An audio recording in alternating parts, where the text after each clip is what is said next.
All right. All right. I think we're Think, live. yep, I think we're good to go. Good evening, everybody. Welcome to the AMA for APB Reloaded. I'm EXO, Twitch streamer, playing mainly APB, and today I'm joined by the CEO of Little Orbit, Matt Scott. We're going to be going Thank through you. a couple of community questions and hopefully answer some of those. And Matt, I'll just let you take the word from here, and you just let me know if you want me to Yeah, pitch no in. worries. I, Yeah. I I appreciate EXO jumping on and kind of coming in clutch here because it's always easier for me when someone else drives.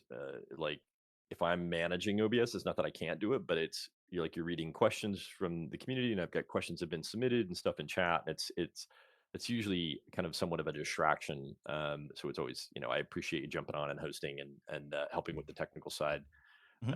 of that. So um, Absolutely. yeah, awesome.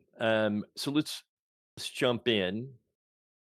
I'm gonna try to keep uh, an eye on the chat here to see if stuff comes up. Uh, zombie biscuit. Um, so what I'm going to try to do today is there's a fair bit of talking. We're going to go through. I actually really wanted some video and some images for today. That was the original intent.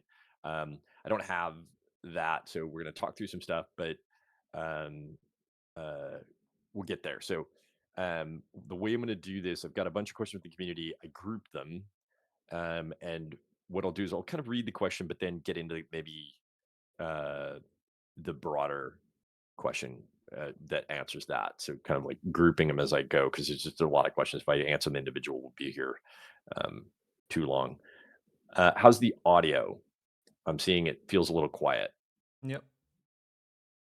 Putting it up a little bit now. Let's see. Is that better? All right, great.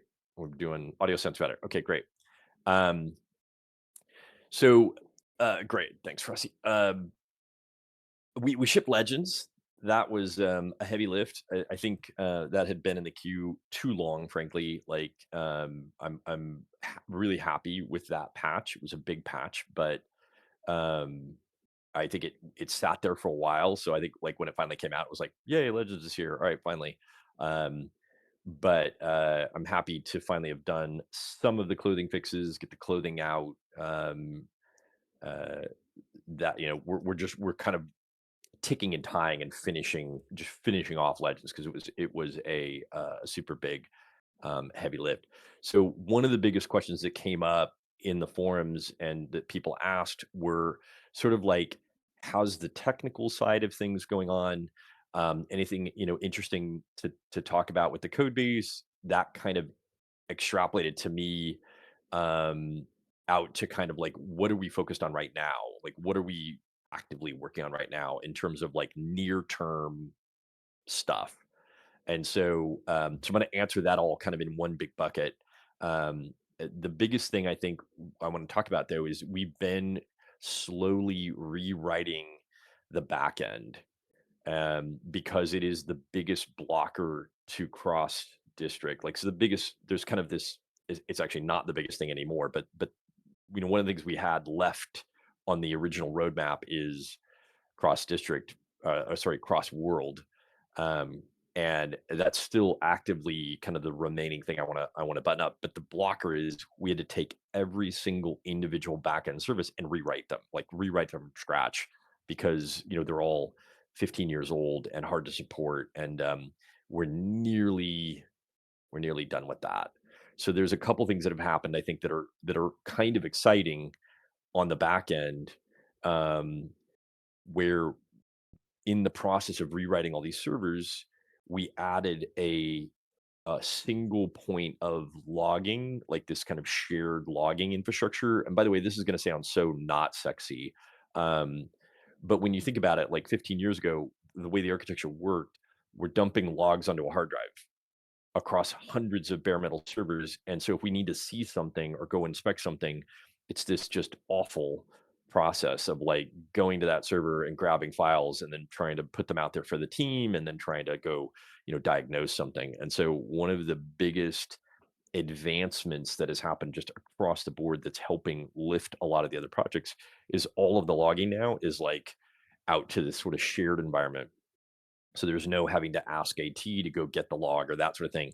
And that has allowed us to kind of really speed up the development on the backend services.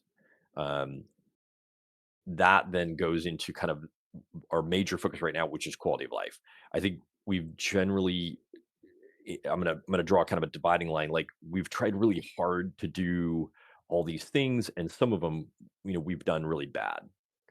And so the acknowledgement of like leaving bugs in the code base or leaving issues in a system, they've been hard to hunt down. We haven't had enough logging or diagnostics data back to us. So I think matchmaking is like the biggest single thing that we're focused on right now because it is such a core part of the game that we did this big swingy cross district matchmaking effort and then left a bunch of bugs in it because we couldn't find them. Like we weren't really seeing them on our end and didn't have the same level of very very intimate view we have now where we can actually see the player's experience right from the get-go all the way throughout matchmaking. So that's allowed us to kind of fix, I would say, some really big systemic issues in matchmaking, which were introduced by kind of moving people around. So um, the first thing we're sort of focused on is generally quality of life, and I describe it like removing the pain points and grind from APB and focusing on kind of what's fun about APB, trying to like get back to fun because APB is so schizophrenic. Like it doesn't know if it wants to be an RPG or a shooter or all these things. And so we've had to kind of make the choice, or I've had to kind of make the choice of like, man, some of these systems are like not relevant anymore. They're just causing grind and problems. So we're just taking them out. Like why create such a high amount of grind when we can just let players get to the fun stuff? So um, matchmaking, this rewrite of the back end. Um, I think there's a question in here. I'm going to jump around a little bit, but there's a question in here about threat and what we're doing with threat and what the plan is. And I know this is controversial. I'm sure, X, I'm sure you've had your own experience with threat and how it works in MO, but like, Mm. uh, I think we just kind of want to do away with it. Like, let's just show gold level threat. It's you know, give the players more information about their character rank, that sort of thing. But like threat is just something we manage on the back end. I know people are so fixated on am I silver, am I gold? There's this all this like angst about like what threat you are, but it's not it's an outdated concept. It's just not something I'm super interested in focusing on anymore because it's irrelevant. Like joining a threat district isn't a thing anymore. We're going to move you around. We're going to find you the best match. It's I think it's nice as a status symbol, but it kind of becomes toxic. So we've had this internal question or conversation, and it was raised as a question for the AMA. What's happening with threat? And I think the idea is we're just going to get rid of it. Like let's just show gold. Everybody can have their gold threat level and not worry about it because I feel like it's kind of an outdated concept. So I'll tackle that one right up front. There were a bunch of questions revolving around the will.io tracker, the APBDB, and I'm gonna kind of group those. And we're gonna get to some of the juicy stuff, by the way. There's some fairly sizable topics I'm gonna talk about today that are exciting. Like I'm actually really excited to talk about them. But I want to get through kind of where we are right now because I feel like matchmaking is like the big thing to focus on. Um, we are going to be taking over some of these systems. So like the will.io system and the APBDB, it's long past time for us to support that ourselves and just we have all the data. We should be running that. I love that the community's done it for so long. Or did, right? The will.io tracker doesn't work anymore, but it's time for us to do that. Like I feel like relying on the community to provide core services is not something I want to do anymore. I want to have a nice consolidated view in our infrastructure, in our site where you can go up and see uh, these sort of stats, like how many people are on, where they're on, what districts they're in. That should all be very visible outside the game. That we can host that information. We have it. That's something we're doing. Um, I know that both of those came up in the question, so I want to address those. I'm going to get to GFAC next, but the last thing I think there's sort of this broader thing that I want to address in that once we did the logging, we pulled all that back in, we ingested a bunch of information. I think the obvious thing that we found that we should have known, right? Sometimes you get smacked upside the head, is that APB has a retention problem. It's the biggest problem in the game is literally new player stomp, new player experience, and new players could just bouncing. So like when we looked across the game, there are a lot of healthy stats, but retention is the problem. And I'd say it's such a big problem that when you look at some of the initiatives we have, which I'll talk about in a little bit, we've got all these initiatives, things we want to do. I know people talked about Epic Games and they talked about console and other things. Like at some level, it's not worth dealing with those unless we solve the retention problem because we can hoover in new players and they will literally leak right out the bottom of the boat because it's not a fun experience. It's an absolutely atrocious new player experience right now in the game. Um, so I think concentrating on uh, getting that fixed is the next big thing. I'm gonna kind of put a lens on what that means, but um, and look, I see in the chat here, by the way, yeah, like I'll own it. Like there is, I think, has been a bad level of communication and I get like not because we don't like talking to you guys. Like I think every time I get on Discord, every time I talk to you guys, I always get great information back. I think the problem is we get so quagmired in our own experience or we're working so much that some of that stuff just gets put on the back burner. And I think ideally you have all these ideas. I need video or I need images or I want to show you guys what's happening, but like we should just do, more dev blogs and more AMAs just to talk and say, hey, here's what's happening. Mainly because I can throw ideas out and then I get immediate feedback and we can course correct. Um, so so let's talk about the Fatui because I think up until this point, it's also worth acknowledging. I don't know that we were capable of making a Fatui. I mean, look, Reloaded tried, and Real Time Worlds tried. There have been multiple tutorials and Fatui efforts, first time user, I don't like to use jargon, so first time user efforts, but like asking Little Orbit to create a first time user experience is a bit like, I don't know that we knew any better than Reloaded or Real Time Worlds, right? Like you know, they made the game. What makes us think we're gonna and I think it's pretty widely known that there were efforts scrapped, right? They did all this work and then they went, yeah, it's not working. They scrapped it. Um, so I think it's taken a long time to kind of figure out, at least from my perspective, because I own it, right? That's usually it all rolls up to me. Like, what do we want to teach new players? Like, what do we want to get? What does that look like? Um, so I'm gonna put the lens on that. If you guys are asking, like, what is the next big thing? This question came from Isaac. It was like, hey, how's the technical side? What have you been working on? I think we've been working on pulling information out of the system and making it broadly accessible, using that information to diagnose problems, and then conceptualizing a first time user experience based on data rather than guesswork. So, for those that asked, what is a Fatui? It's a first time user experience. That again, I don't like to use jargon, and hopefully Exa will stop me and be like, "Hey, you said this term. What does that mean?" Um, but so there's an entire brainstorm around what's a new player experience look like, right? Like, how do we teach them about the game? Because I would argue right now we don't do that at all. Literally, like you go and you get the tutorial on how to point and shoot and how to aim and how to reload, but like there's very very little uh, guidance on what the actual game is. Like getting your first mission and going on a mission, and then getting a reward from that, and going to social, and maybe buying something from the marketplace. And like, there's a whole loop of unlocking mods and slotting a gun and working on specific weapon ranks. Like, doesn't you got to go read Flaws's guide on Steam or something. Like, there's none of that in game. Um, I'm going to talk about this. This is coming up. Someone asked about what's it on my desk. It's not a server, but it's coming up later in the stream. Yeah, Um, I saw someone mention it actually, the piece for dev kit. So yeah, yeah, for those that know, they know they can. yeah, They properly identified it.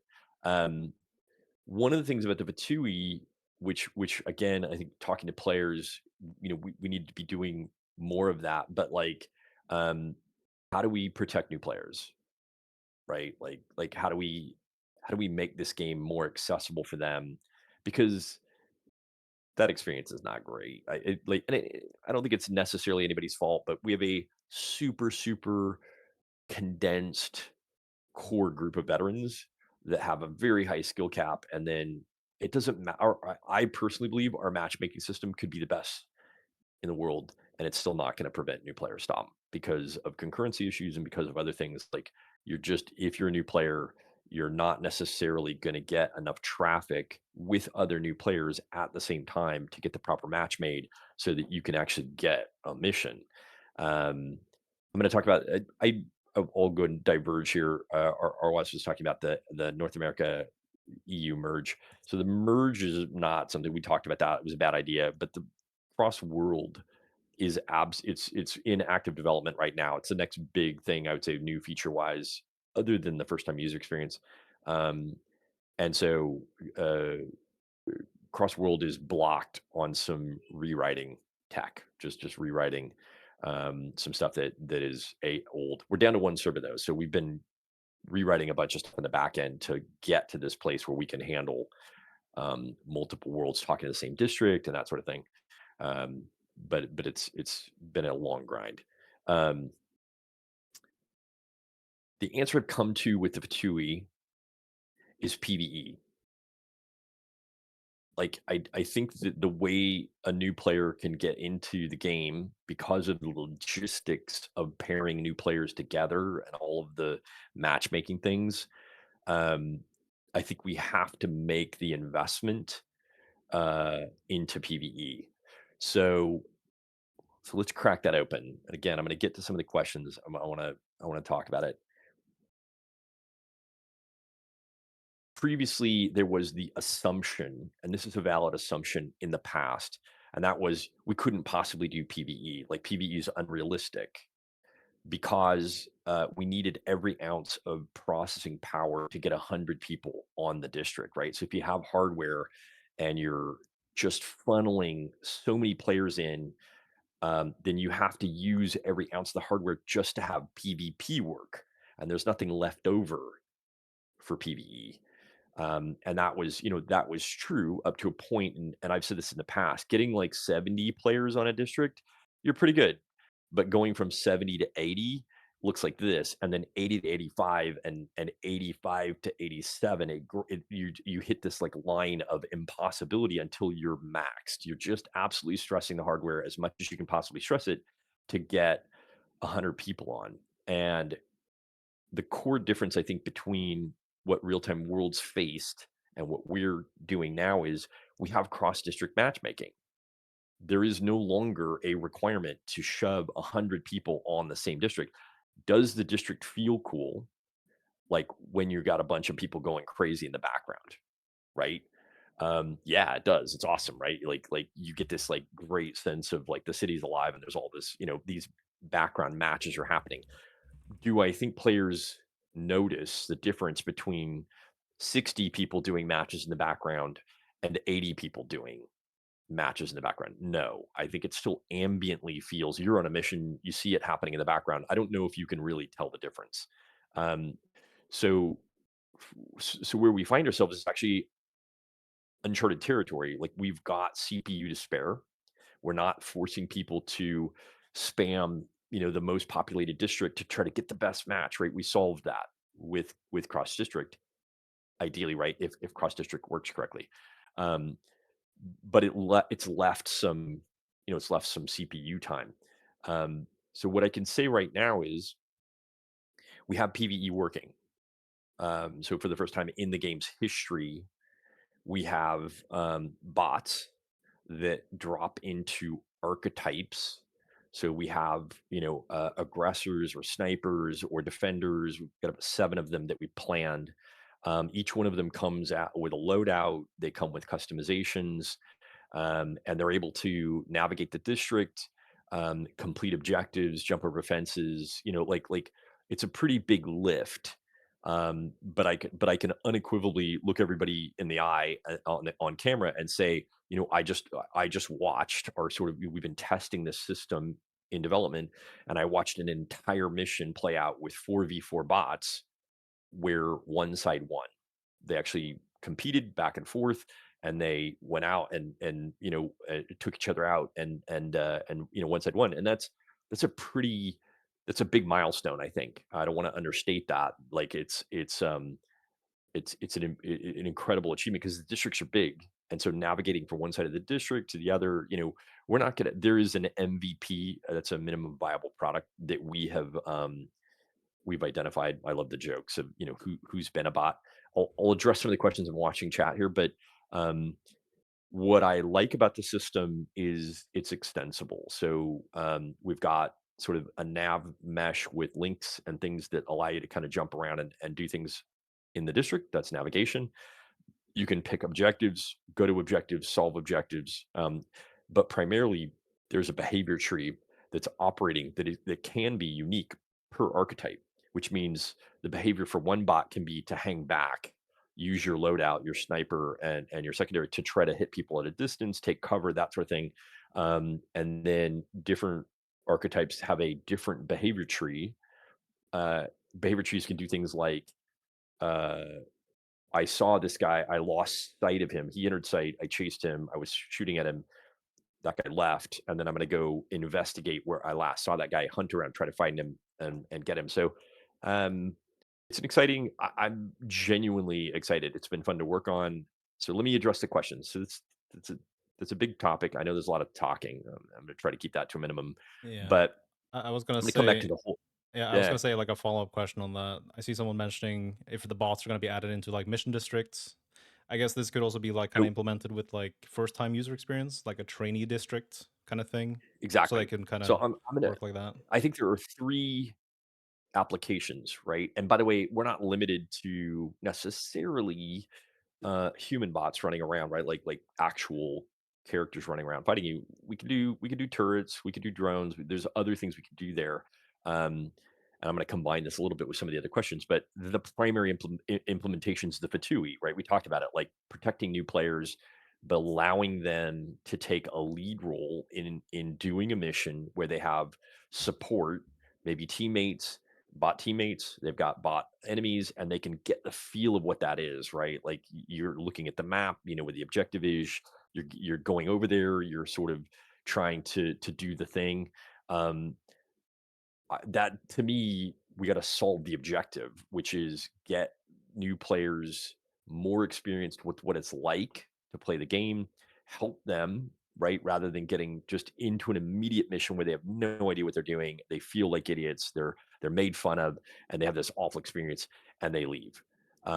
So, I would argue, by the way, for those people asking questions, every game out there, and you can look at Marvel Rivals, you can look at, every shooter out there or every style of game has bots in some level because you want to augment the community a little bit when you have low CCU, when you're getting started, when you're rolling out something for a new player. You kind of have to put in bots to facilitate that so you're not getting just trash missions, right? Horrible matchmaking experience or like a 1v3 or some weird matchmaking experience. The way to solve that is with bots.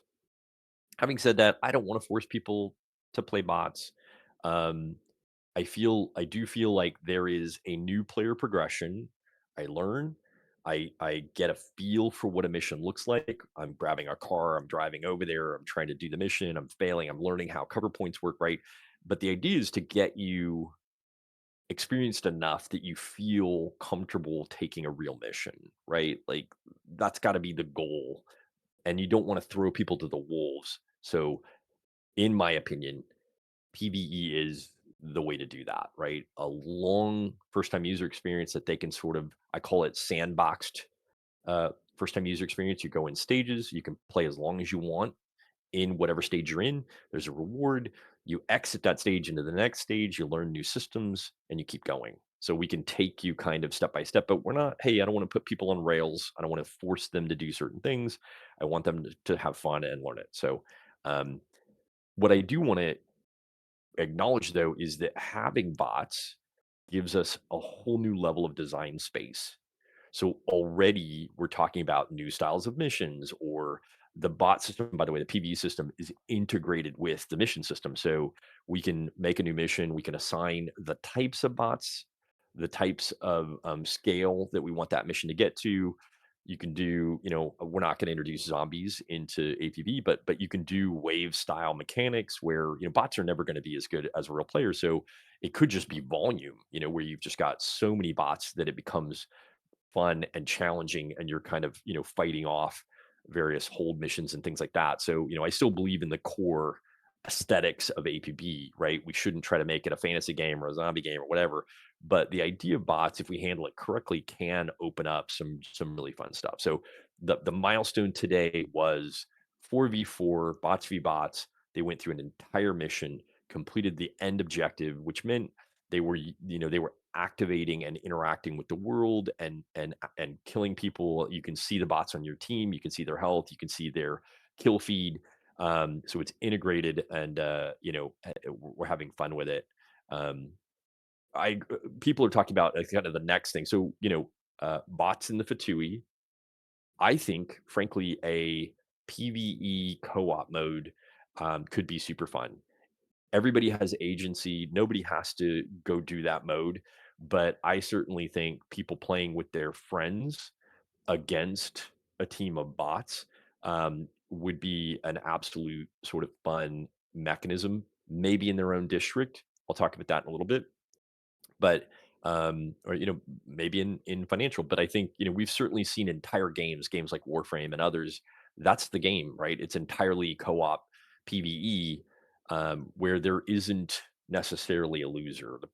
One of the challenges of APP is where there's a winner, there's always a loser. There's always a team that has the feel bad moment of not winning. And so the more we can get back to just having fun.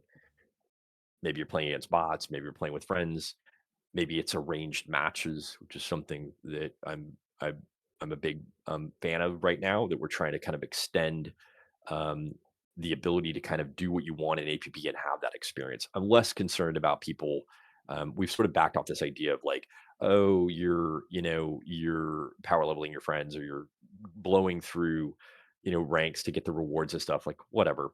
Okay. I don't know that it's up to me to dictate how people have fun in APB, as long as we're hopefully having fun in APB.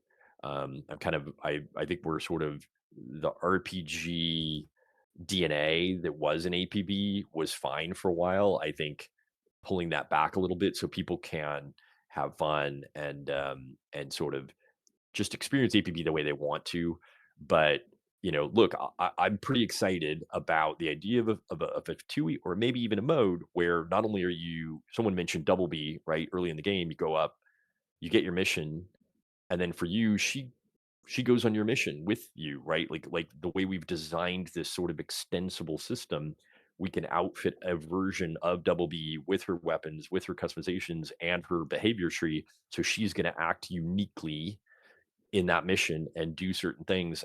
I just think that to me is a super fun concept. It's something that we haven't been able to do in this game for 16 years, and I think it's kind of one of the big missing pieces. So, um, what so did I miss any comments? I don't want to spend too much Um, time on PvE, but it does. I mean, let your brain run wild. I think someone mentioned APB world bosses.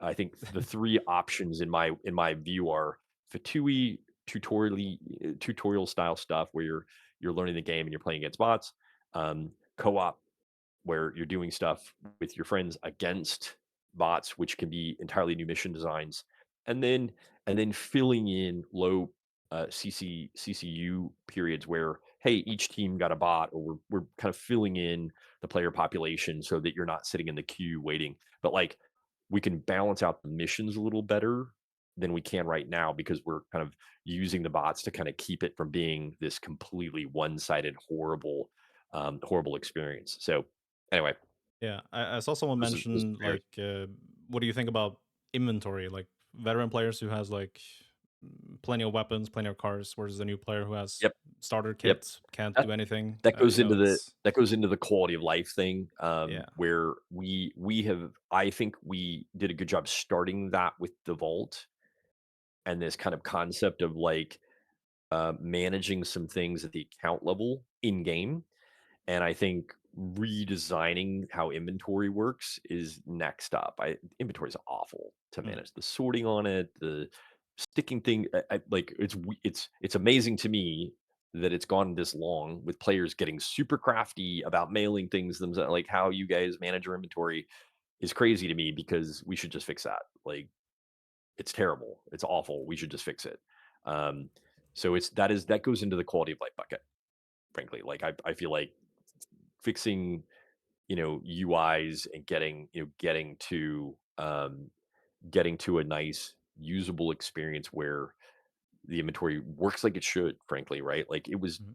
again when they did it, there weren't many games like this, 16 years ago when Real Time Worlds was doing it, and they put all these kind of like artificial barriers in there that we don't need anymore. Like, let's just make that system. Frankly, I would love to access. It's a big thing for me right now to take systems that are in game and expose them on the web. So that starts with taking over Will.io and taking over the tracker, but also like getting into your account, looking at your inventory, looking at like planning because maybe you're on a lunch break, maybe you can't play the game, but like being able to access a little bit of what you have in game and plan and kind of like, oh hey, cool, I'm gonna get on later with my buddies and I want to make sure I have this stuff kind of organized. Like being able to organize your inventory through the browser is a much easier task for us versus getting into the game and doing it, which we're going to do. I think we have to, but pulling some of those systems out, um, I think make it easier to do. So um, I also see like yeah, just I don't know if you had something else. Uh, Now, no, no. someone else asked about New York or sort of East Coast districts, which Mm. we had them online, and they were like, "What happened?" Like, we're moving that data center, so we got prepped, and then Legends was so crazy. Like, we took the servers offline, and then we just haven't done it yet. Like, we just all been swamped. So those servers are absolutely going to come back online. We need to move it. I'm not in love with our technical setup. Generally speaking, I'm pretty happy with the network. I feel like we paid in blood getting the network set up again and getting it, we took it all over and it was awful, frankly, just awful. And so I feel like we're finally at a semi-stable place. I like how LA is set up. I like how Amsterdam's set up. Um, the East Coast server the data center was the outlier, just wasn't set up very well. So we're fixing that. I would also say we're looking at other regions to set up. There's one specific region that we've started. Um, but the more we do it, the better we get at it. Like we're learning all the time, and so we've got some initiatives there to also um, up our level of anti DDoS and some other things we're working on where we're not using a vendor. We're actually pulling that back, doing that ourselves, and some things. So um, I'm pretty excited about that. So go ahead and ask your question, but like it's all. I'll say one more thing. It's all intertwined, right? Like the more we can get cross world pushed, the more we can open servers around different regions, the more we can tie that together, and the more people can kind of play against each other. Like even PVE and filling in matches and stuff. I all in my brain, it just fixes matchmaking, right? It just makes for better matches. You get better, more equally matched players. All right, fire away. Yeah, so circling back to the whole inventory thing, someone mentioned the trialing of Joker Store weapons, because there's no mention to that for a new player, like being able to rent a weapon for 6 hours. It Yep. significantly helps in missions. So maybe Yeah, like adding some sort of notification, I we've got guess, for a that. we've got a 17-page Fatui design that I think nails that. Actually, like that's a good topic that was brought up, and I'm not going to spend too much time on it. Mm. One thing we probably should do is just like surface the first time music like, hey, this is what we're planning. What do you guys think? Like, here it is. I'm just going to spell it out. Like, literally, it has the PvE bot design and the anti stomp mechanics and the currency and rewards, like what you get at each stage. But one of the things I agree is we plan the fatigue, by the way, for 7 days. It's not mandatory. You don't have to spend 7 days. But the idea, 5 to 7 days, where you kind of drop in and drop out, like play a little bit, you get a big sandbox, you get a little bit of tutorial, a little bit of fatigue, like sandbox stuff, and then rewards.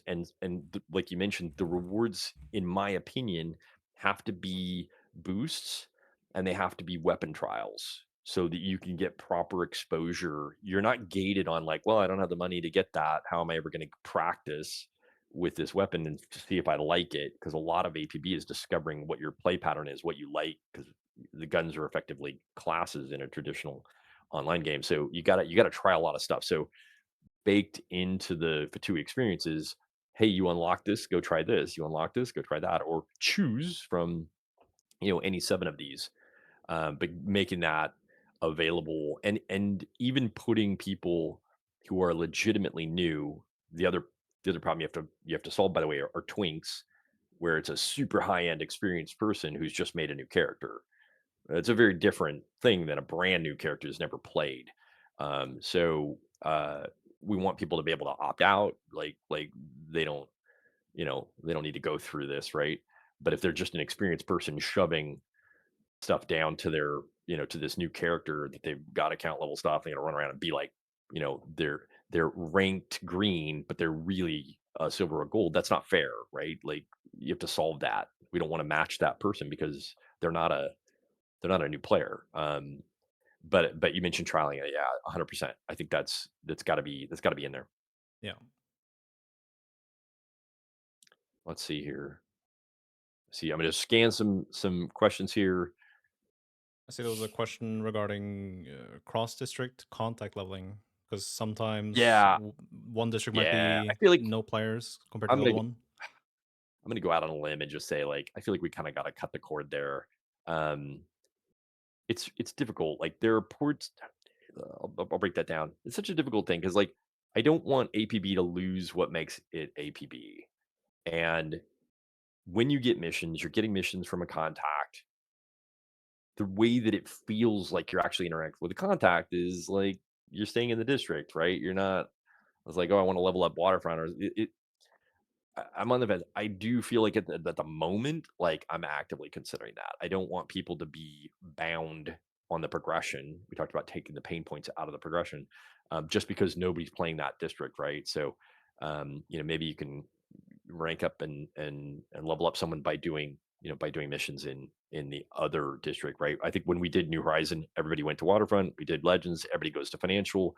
It makes it super hard for someone who's stuck trying to level up contacts in the other in the other districts. So um, I think that is a low player population problem. So the question is, do we fix it or do we just solve the problem? Mm.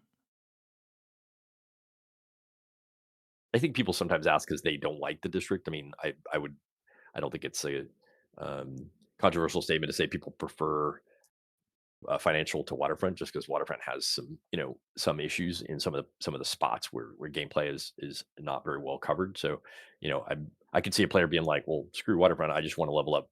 I want to do all my missions in financial because I have more fun there. Maybe. Yeah. Yeah, some of the mission um objectives in Waterfront can be quite unfair in some situations. yeah. Yeah. Yeah. That part of it, I think, is something we're looking at right now. Like how do we, because there is kind of this how do I put it? Like you have this advantage if you're the if you're the on one side, and how do we shift that back and forth to make it more fun? Because like being the attacker in waterfront, like there's just some pain points there. So I always want to kind of fix the problem and not spackle over the symptom.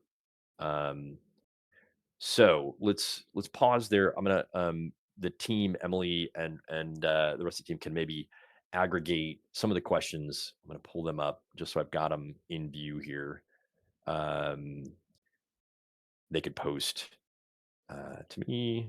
Hold on, post questions here, Uh, and then we'll move on. yeah, I Because I'm was, sure if you're just joining, one of the big things that I'm excited about is PVE. Like we have it up and running.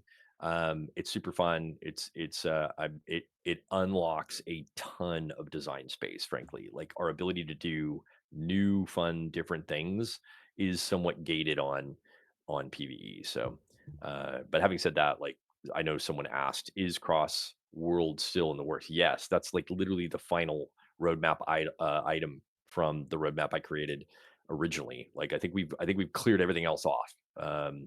So now we're kind of I think we named this stream APB Next because it's sort of what's coming next. What is the new roadmap?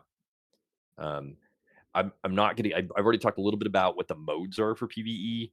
Our primary focus is getting it for new players to avoid new player stomp. To f- let me be more specific. To fix the retention problem, because our stat right now is we keep one out of every 100 new players after 30 days. That is objectively awful. That is a systemic problem. Like when we pulled the logs and we ran all these analytics and we finally have all these great dashboards, we have all this great information, like we're forcing new players out of the game because they don't get any education, they don't get any help, like they just get thrown to the wolves. So I think things like Epic Games, which we're done with, it's sitting there waiting to launch. But if I launch Epic and we bring in a bunch of new players, what's going to happen? Right? They're gonna just meat grinder at the bottom, and we're gonna lose them. I know someone's being a little sassy. We ran analytics on 200 players. We didn't just run analytics on 200 players. We ran analytics on 15 years worth of player data at a super intimate level, match level data. What makes people have fun? How do people engage APB and stay? Right? What do they enjoy? Like this incredible report and the ability to go in and sort of like basically dissect APB. And I think that was hugely valuable for me as an owner to have like this sort of on the ground player experience. So anyway, I want to throw that because that decision to fix retention and focus on the Patui affects everything else, frankly, right? Like we sidelined Epic, it's done, it's sitting there, but it's going to sit there until we get the Fatui fix. Sorry. So let's talk about GFAC. I know people are talking about cheaters, and there were a lot of questions. Um, we have not started work on Linux. I know there are people in the community, and I'm a big Linux fan. I work on Linux myself. It's not there yet. Only in that the order of operations is get GFAC working better and then put it on Linux, right? Um, so do that. So here's where we're with GFAC. I think um, it's been like everything else. It's mostly been like a learning experience for me, where we went into it with a certain level of ideas. We shipped that entire platform. I would argue, GFAC typically gets viewed as the front of the iceberg, the top of the iceberg, right? The piece that you guys run. It's a much bigger system, the sanctioning system and all that stuff. Um, but it's been whack-a-mole, frankly. It's been back and forth. I don't think the community has a lot of visibility into what we deal with getting our driver approved by Microsoft or getting it through some of the technical stages. And that ecosystem has fundamentally changed in the last 6 months. And so that's been frustrating because like we have this whole continuous integration system where we develop, we test it, we put it through this thing, and then we submit and um, we go through approvals with Microsoft and the driver piece or that sort of thing, and that got completely gutted, and we had to like rewrite it and reapproach it and kind of fix things. Um, I think someone asked straight out like, um, I'm going to go down here because it was a legit question. Like, what is my personal assessment of how GFAC's doing? And it's not great. It's not a fail, but it's also not great. This was from Westford. Kind of where do you think GFAC's at? So what I want to point out is one of the things we've done in the last 2 to 3 weeks, sort of as we all came off of Legends and had a bit more time, is we've started focusing on server side. So I think that there's the kernel. part of the GFAQ, right? There's the user mode part of GFAQ. We have some updates coming. I'm actually pretty excited about those. They're newer approaches to stuff. I think part of the problem is like we've had to like we built this big thing and then we winnowed it down because I think we over architected it, and now we've kind of gone through every surface and we've kind of started building back up.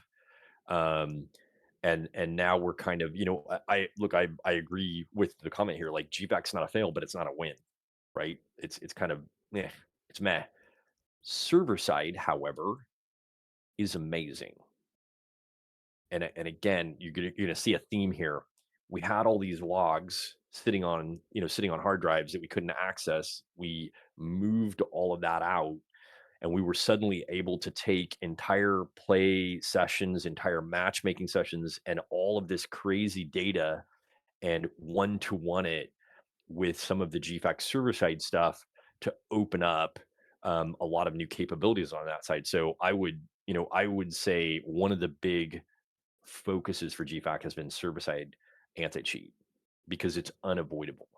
It's literally like if you're playing APB, then we have your server side stats, and so I want to say that's probably the most exciting part of GFAC that's coming that we've been testing that I've seen some crazy results um, down to like AI generated graphing.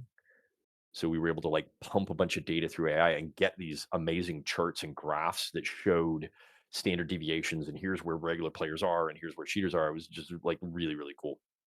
So um I see. As someone asking if LO is going to be more open with the community regarding actions on cheaters, maybe like sharing stats or I don't know something to kind of see that it's look, working in some way. Like, sure. um, Yeah, I feel like there's this like order of operations. I'm not opposed to that, right? I don't want it to be toxic. I don't think we're ever going to have the sort of fair fight problem that they had where they were announcing, like specific names and stuff. I think that's just a horrible um, place to be. But I do think our ability to aggregate accounts that are the same cheater, immediately sanction, identify backend in terms of server side anti cheat.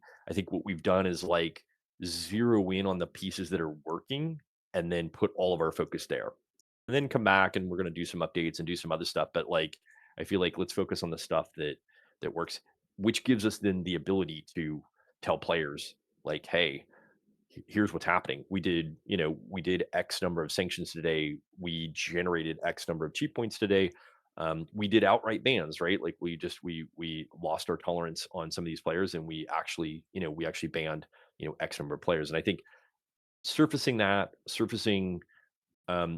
again, broader theme, surfacing more data, self-serve. Hey, if you guys want to go see who's on each district, like that data should be available, right? Like us hosting our own data about the game gives us the ability to do things with GFAC or with other systems that are coming online.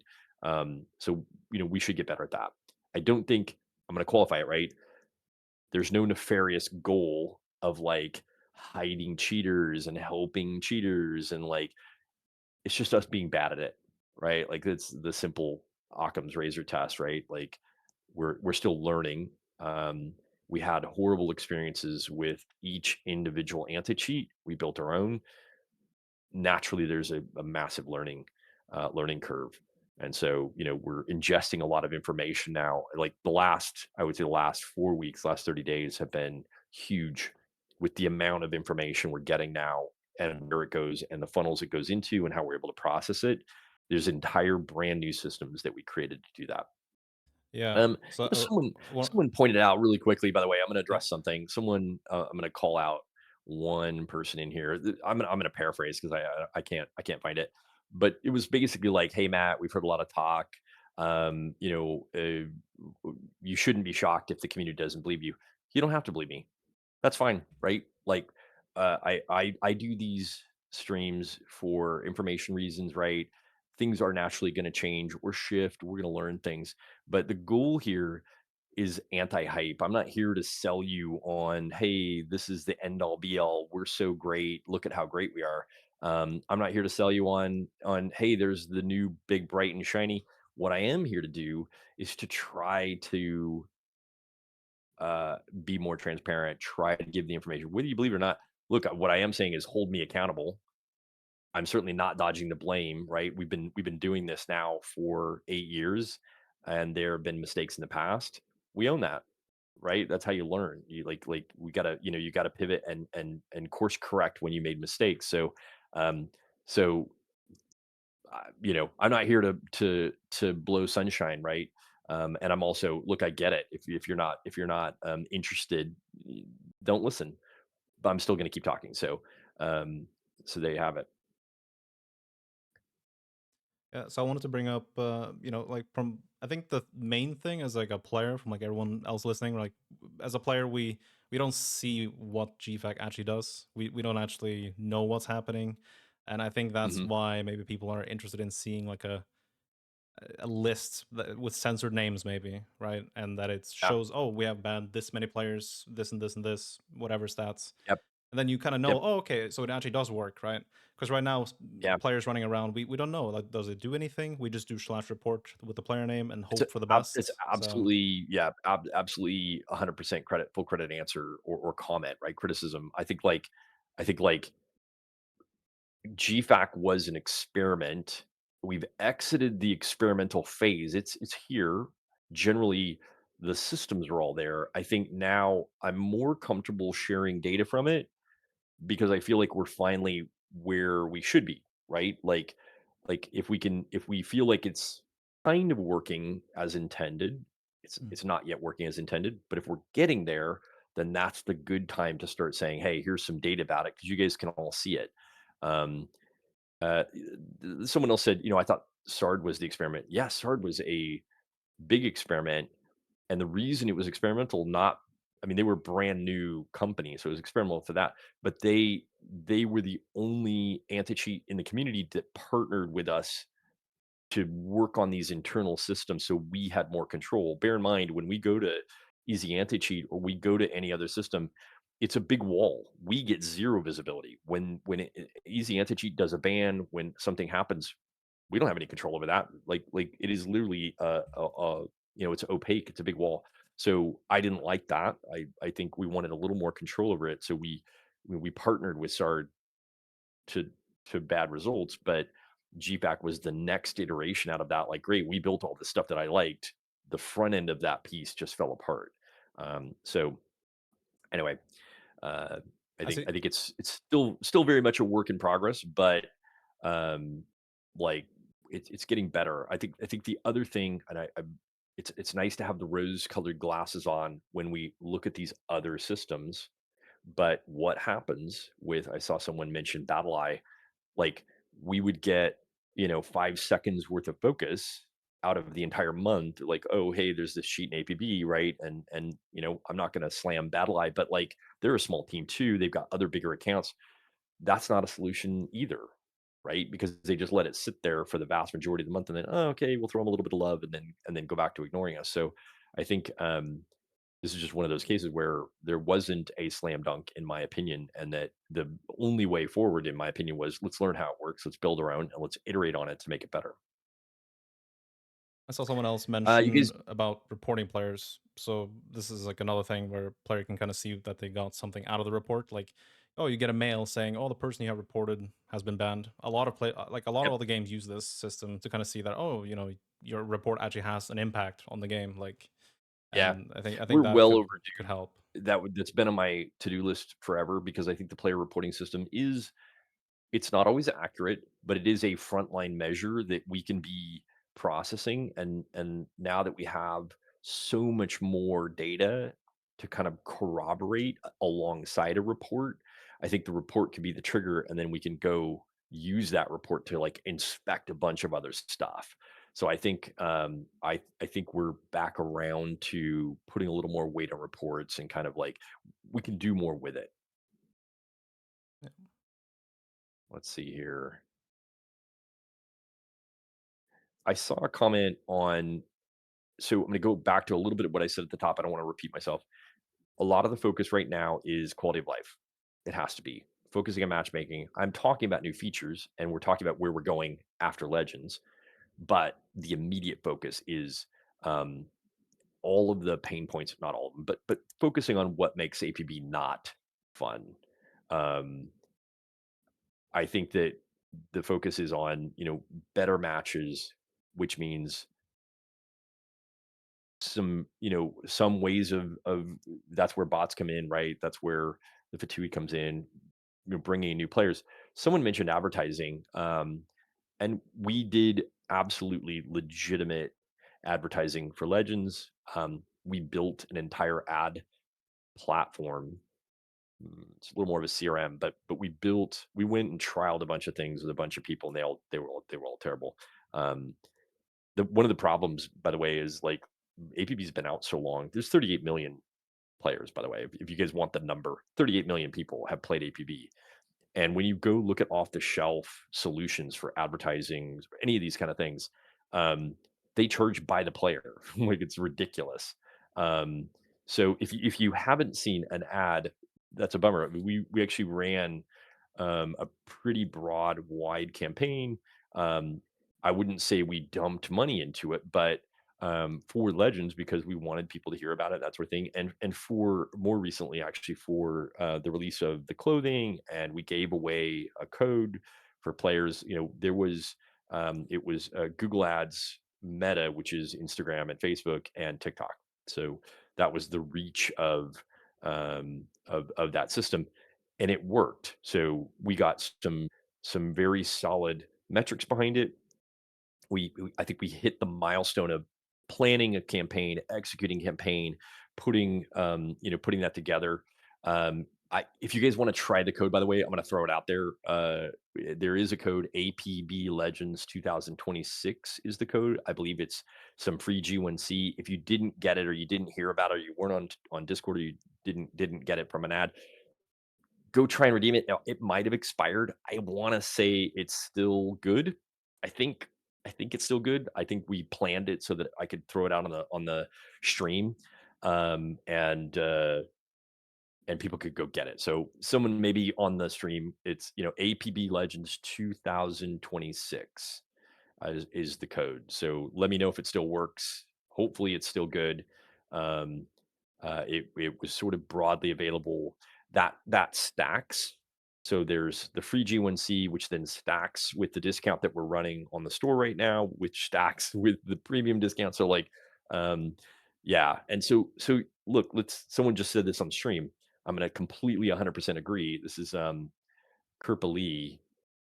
Advertising is pointless unless we solve the retention problem, right? Like we could literally go dump money into a fireplace and it probably would do a better job, uh, because we're only keeping 1 out of 100 players after 30 days. So the retention piece of it has to absolutely get solved. We're holding back now. We're holding back um, Epic Games and other brand new sources of players because we got to solve the retention problem. And solving the retention problem means getting a Fatui in, which means getting some level of PVE, so new players can match with bots effectively to go play a mission and get an understanding of what it feels like. So I just want people to kind of understand the logic. Feel free to challenge that logic, but that's where my logic is at. Is like, let's solve the core problem of retaining new players who want to come. And I would say APB still has one of the best customization systems. It still is like there's nothing else on the market like it. It still is a unique game, right? It's not a knockoff of, people love to compare us to GTA. We're not GTA. Um, so if we can get new players in and introduce them to APB in a way that they have fun, then we're there. So I just want to make sure we close out GFAQ. Did I miss anything? I know I've got the chat here. I'm going to check with the team. Not really seeing any GFAQ questions, mostly just user Yep. experience. Yep. Another thing I want to add is like, yeah, sure, you get the bots in. Uh, New Yep. player plays against bots, but what about when they go out of the bot situation, they go against real players. They shouldn't really be facing veterans. Like if I say, for No. example, myself or Right. someone else that has thousands of Sure. hours, they're not gonna have a good Yep. time. I think it's gonna be Slaughtered. very bad. Slaughtered. Right.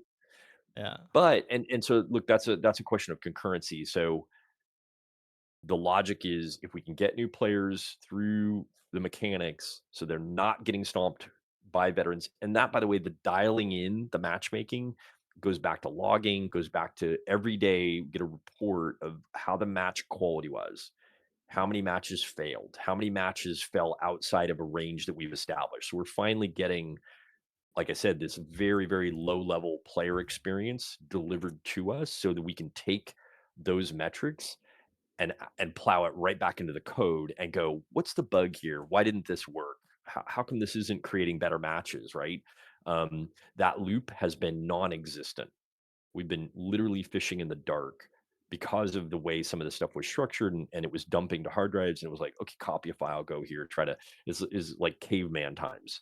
And so the new systems were able to kind of like query it and pull data out and then plow it into game code and mechanics to be like, show us let me give you an example. We shipped a fix for matchmaking.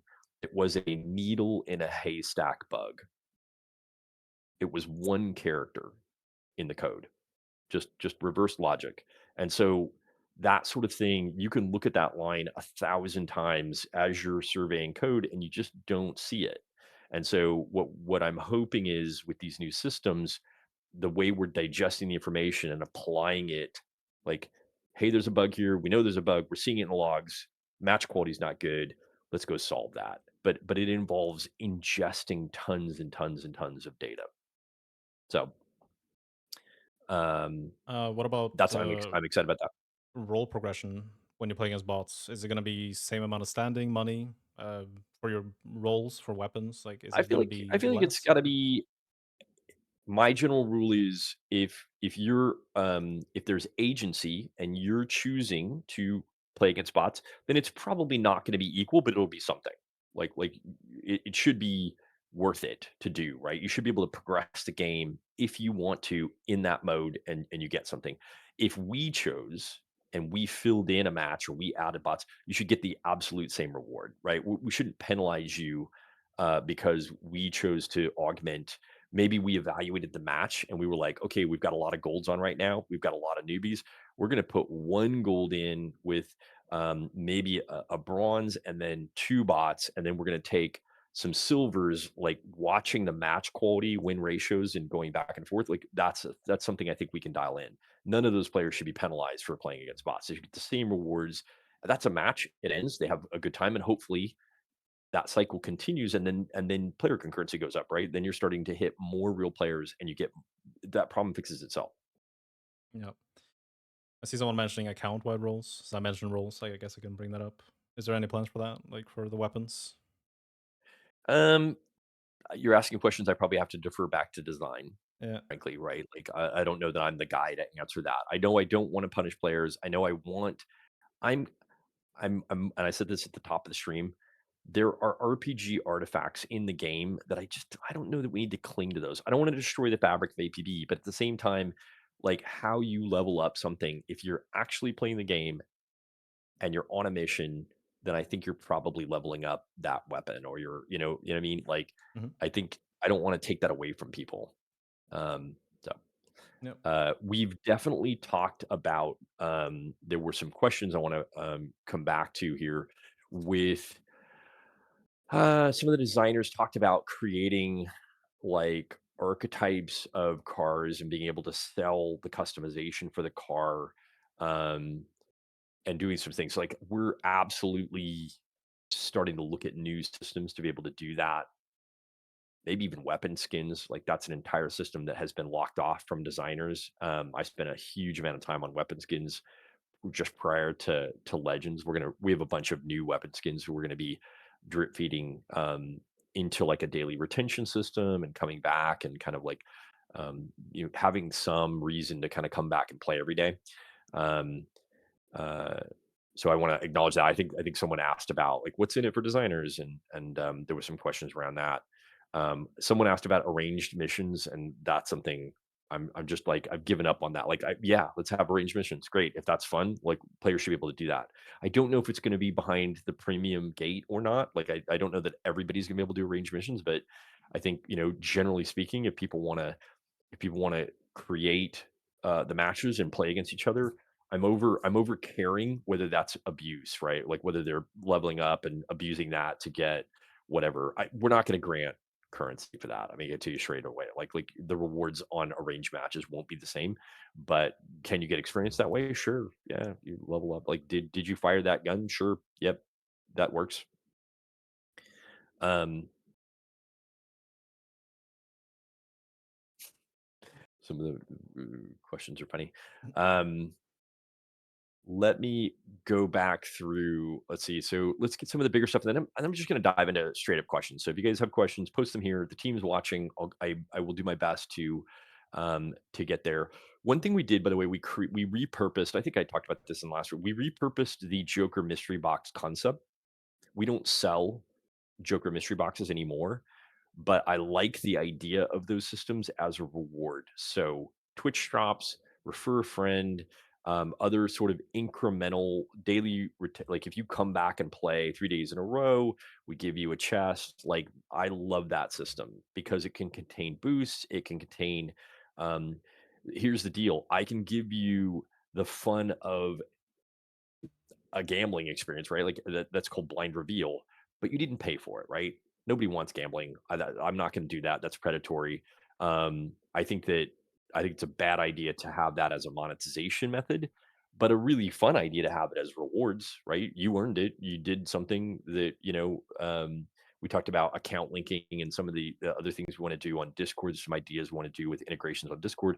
If we can give those away for fun, you didn't buy them, but we can give them away. Awesome. Because I think that's a fun experience when you nail it and suddenly you got a free reward and you open that chest and it's an exclusive weapon skin, there's a big payoff there. That to me is still fun, right? As long as you're not buying it for the intention of gambling. So I can't for those mentioning, you want this thing, it's illegal. I'm going to throw that out there to you guys. There are certain countries that don't allow us to do that, so it's illegal. I don't want to build predatory mechanics. Um, I'm doing what I can. I think it's a fun experience, but I don't want you to pay for it. So I see good, mention of good, good. Twitch drops and potential creator program. Is that Yes, something? yes. Yeah. So we did some work on streamer mode. We're still doing work on streamer mode. Um, Coming back to it, the nice thing about introducing bots, I wish I had a screenshot. Um, Do I have a screenshot somewhere? I don't. But they show up in the HUD as a bot. They show up in your team as a bot, and I think that the idea would be to have the option as a streamer to show up like a bot. Like your customization sort of shifts to look like a bot, makes you harder to find, makes you harder to grief. But we worked pretty hard on streamer mode, and then introducing Twitch drops, which I think are again that's a win-win. I think creators like that. We like it. It allows us to just give away some fun stuff to players, mostly boosts, mostly a little bit of maybe free premium, a little bit of something that makes your game experience maybe a little better, maybe a weapon trial, a legendary weapon trial. Those are some of the big ticket items out of one of those rewards. But if your gaming experience is better for 7 days, win-win, right? Maybe you'll come watch a streamer. The streamer gets more viewers, you get the rewards, your experience is better. We're absolutely on board with that kind of reward concept across as many different platforms as we can do it. Daily rewards, Twitch drops, Discord, and other things. For those that don't know, we are running a sale right now. There is a code you can get some free G1C. That's APB Legends 2026. I think we're running 20% off on Armis. We added a bunch of stuff to the Joker store. So, don't wait too long. It's for Memorial Day. It's kind of our Memorial Day sale. That will end on, I think, on the code doesn't work. Oh, that's no good. Did we slip into I wonder if I can have the team push it out. If the code doesn't work, apologies. Okay, good. I thought I was going to get upset there because I was hoping we still had the code working. So good, excellent, um, I was asked good. about So having bonus weekends for like Joker tickets, getting twice the amount in yes, missions, for example, or I'm glad you brought twice. that up. Yeah, yeah. That that system, just so you guys know, like someone was like, "Hey, how much work's actually going on behind the scenes?" There's a ton of work going on behind the scenes, and it's exciting. We have taken the entire dynamic event system from console and ported it to the current game because for those that played console, we had the ability to, we never patched console. We didn't have the ability. There was a different publisher, and they would never put us QA, and we were getting blocked by first parties. So the people that played console played the same exact game. It was never patched, but we were able to run events because of this dynamic event system. And we've actually ported that to the current game. So being able to do things like double XP weekends or extra stuff is incredibly cool now because we don't have to like spend all this time and effort and patching it in. We can just sort of stage it, turn it on, turn it off, right? So I think those are absolutely coming. And by extension, right, when we start playing with the PBE system, we start playing with mini games, or we start, all of that can kind of be turned on and turned off dynamically without having to like patch and hard code an event district and do all this stuff. So um, I want to start having a little more fun in game. I'll call out. Gramsci asked, "What are you guys doing about griefing?" That one's on my radar. I've already mentioned, again, I don't want to beat a dead horse. We've ingested a bunch of information. So think about match statistics and player to player interactions, chat logs, things that were way harder for us to access are now way easier to access. And building systems, anti grief, anti hate speech, that sort of thing, it's way easier. I would say we are pumping out code to try to address some of those things and just make APB fun again. Like take some of the pain points out. So yeah, shocker, right? We're reading chat logs. It's not humanly possible to read the amount of volume, but there are obviously new systems now that we can deploy, that we are deploying, that can ingest that information and act on it in a way more timely way. I don't. There's just stuff I don't want in my game. Come on, guys, don't do that. Nobody wants to get griefed on a mission, and so the more we can take care of that, the better, frankly. There's But lots of but mention yeah, so about thanks for bringing up the XP weekends. Like that was I wasn't. yeah. It's not in my list here. I wanted to make sure we. That's super cool. I'm excited because like porting some of those systems out of console that we didn't even have is going to unlock some fun stuff. Yeah, I mean, twice Joker gets during a weekend. I mean, it just ends.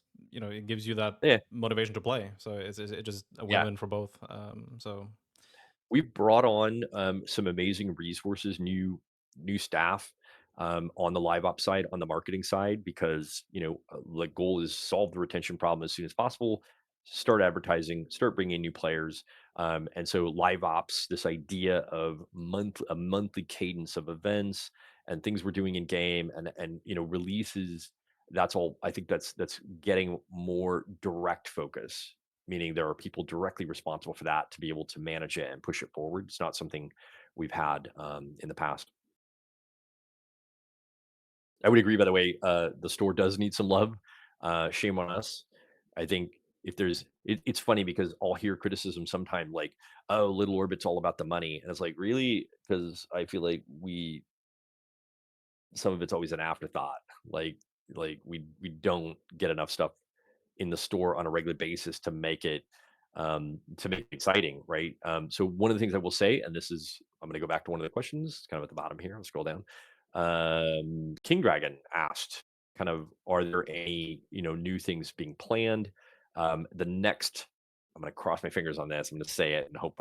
The next thing we're going to be releasing is the vehicle kit for the Mirage, similar to what was done for the Rapier. So I've seen the first couple complete pieces on that, and we're still dialing it in. But I worked personally on the Mirage, and it's a fun car, and we're overdue. It didn't get a lot of love, so I'm excited about getting a vehicle kit out there for the Mirage that expands the customization for it, makes it a little more fun to play with. So that'll be. I'm hoping that's a June thing. So we've got the Legends kind of clothing packs, things, everything we did there, and then I think for June we're going to run some new events. We've got some other stuff coming, and then do the vehicle kit for the Mirage, and hopefully we're starting to get into some of the the PvE content or the Fatui, I'm pushing that about as fast as we can possibly go because it is the one big blocker in the game. Since what I mentioned about kits and wheels, when you go into the armors and you click on a kit, it's usually a very tiny picture. You can scroll through the different pictures, but they're very small and you can't open it in a Yeah, large form. So you can barely like kind of, underwhelming. yeah, so you don't really get a good look on it. And I think that's, is there a Yeah. possibility to improve that, make you be able to open it in a larger window or something? Just, Yeah, yeah. 100%. I mean, I think we've gone in waves with Armis. Like we started off just really awful, right down to the pricing and the bundling, and I feel like we've kind of keep adding pieces to it. We're way overdue for a big graphical. Like all the assets should be 4 times bigger than they are. Like you should be able to see what you're getting. That stuff takes time. We're at the point now where I think we have some automated systems where we can do a better job of taking pictures almost in an automated sense. So it's not, we're not wasting an artist's time spending days and days and days of going through and having to do every single one of those items, but getting through all that stuff. Someone mentioned about have we thought about selling player boosts on Armis. The answer is no. I'd rather do that in the Joker store. That's kind of the appropriate place for it. I think Armis to me has now become mostly, not entirely, but mostly account bound stuff. If you want account bound stuff, then great. If you want character level stuff, I'm almost exclusively shoving that all into the Joker store. So if you're in game and you want to go get a boost, like I want that to all be accessible there. Going out of game and it just feels super janky to me. So anything character level, generally speaking, anything character level, I want that to be in Joker Store. Anything account level, I want that to be in Armis.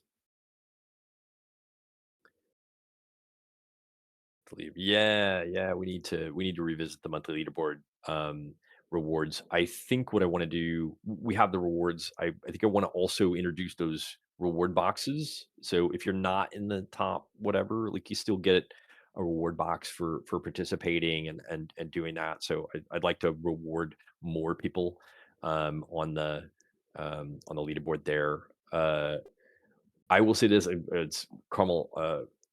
I think, yeah, Caramel not found. We're never going to do account bound Joker tickets. You can buy them and they go on the account. You get them through the vault, but the Joker ticket system is designed to have. By the way, I'm gonna throw this stat out there just so you guys have it. Like when we introduced formalizing Joker tickets as a true free to play mechanic, players earn Joker tickets, right? Like that is a drip feed. There's a faucet of Joker tickets that people can get. We give away the same number of Joker tickets that people pay for.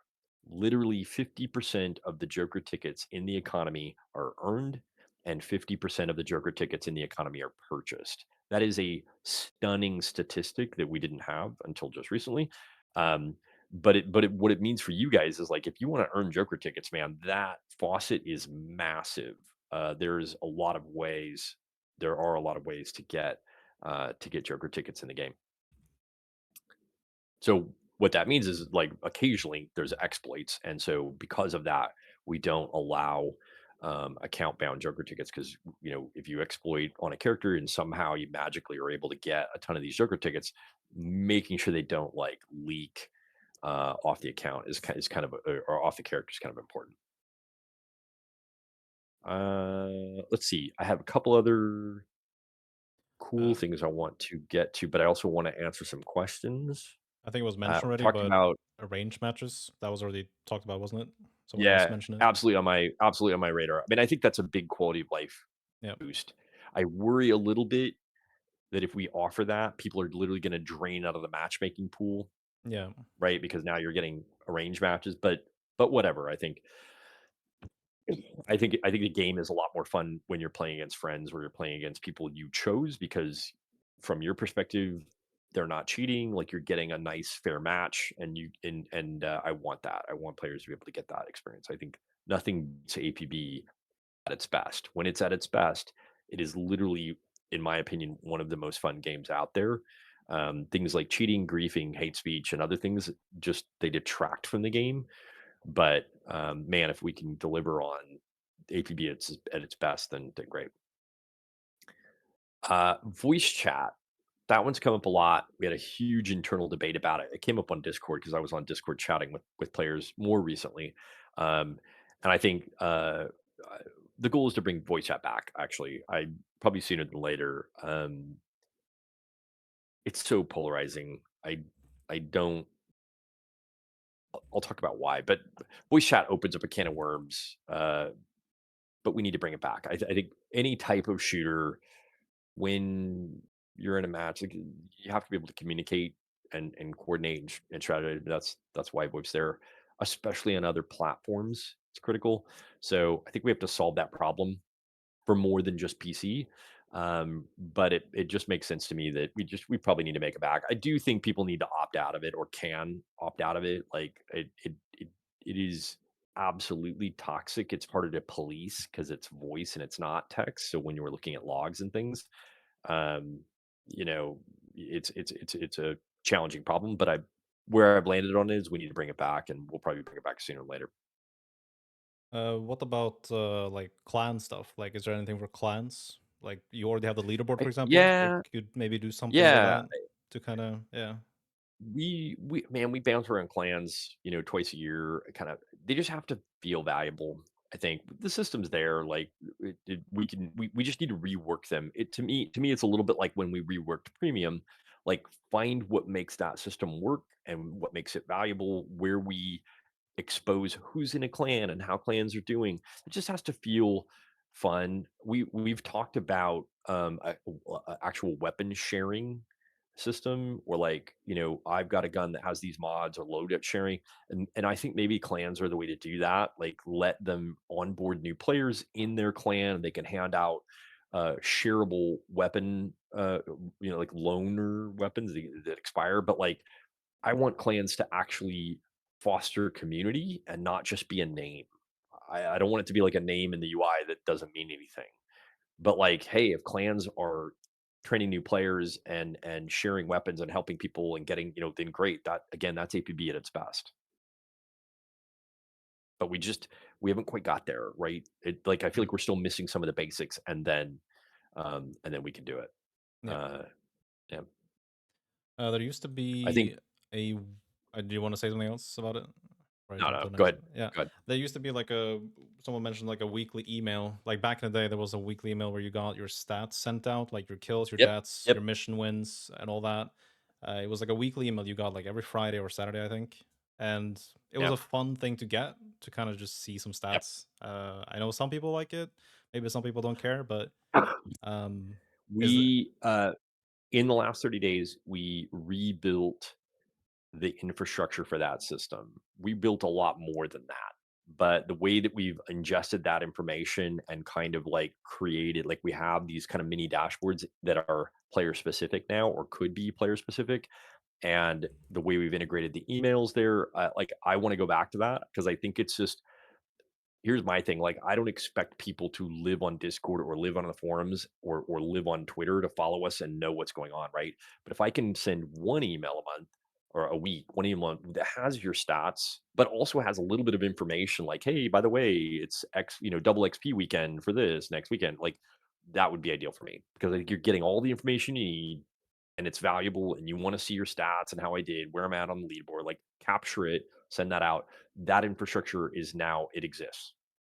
So the question is, rolling it out, getting it polished enough. We're doing something similar internally now, where we're digesting a bunch of stuff, and now that we have player specific match data, player specific stats, like that is not it's not a big lift. Like it's right there. We're like in view of getting that out to real emails, by the way, like to your not an in-game email, but like here's a real email that you get at home that you can go, hey, cool, look at how I did.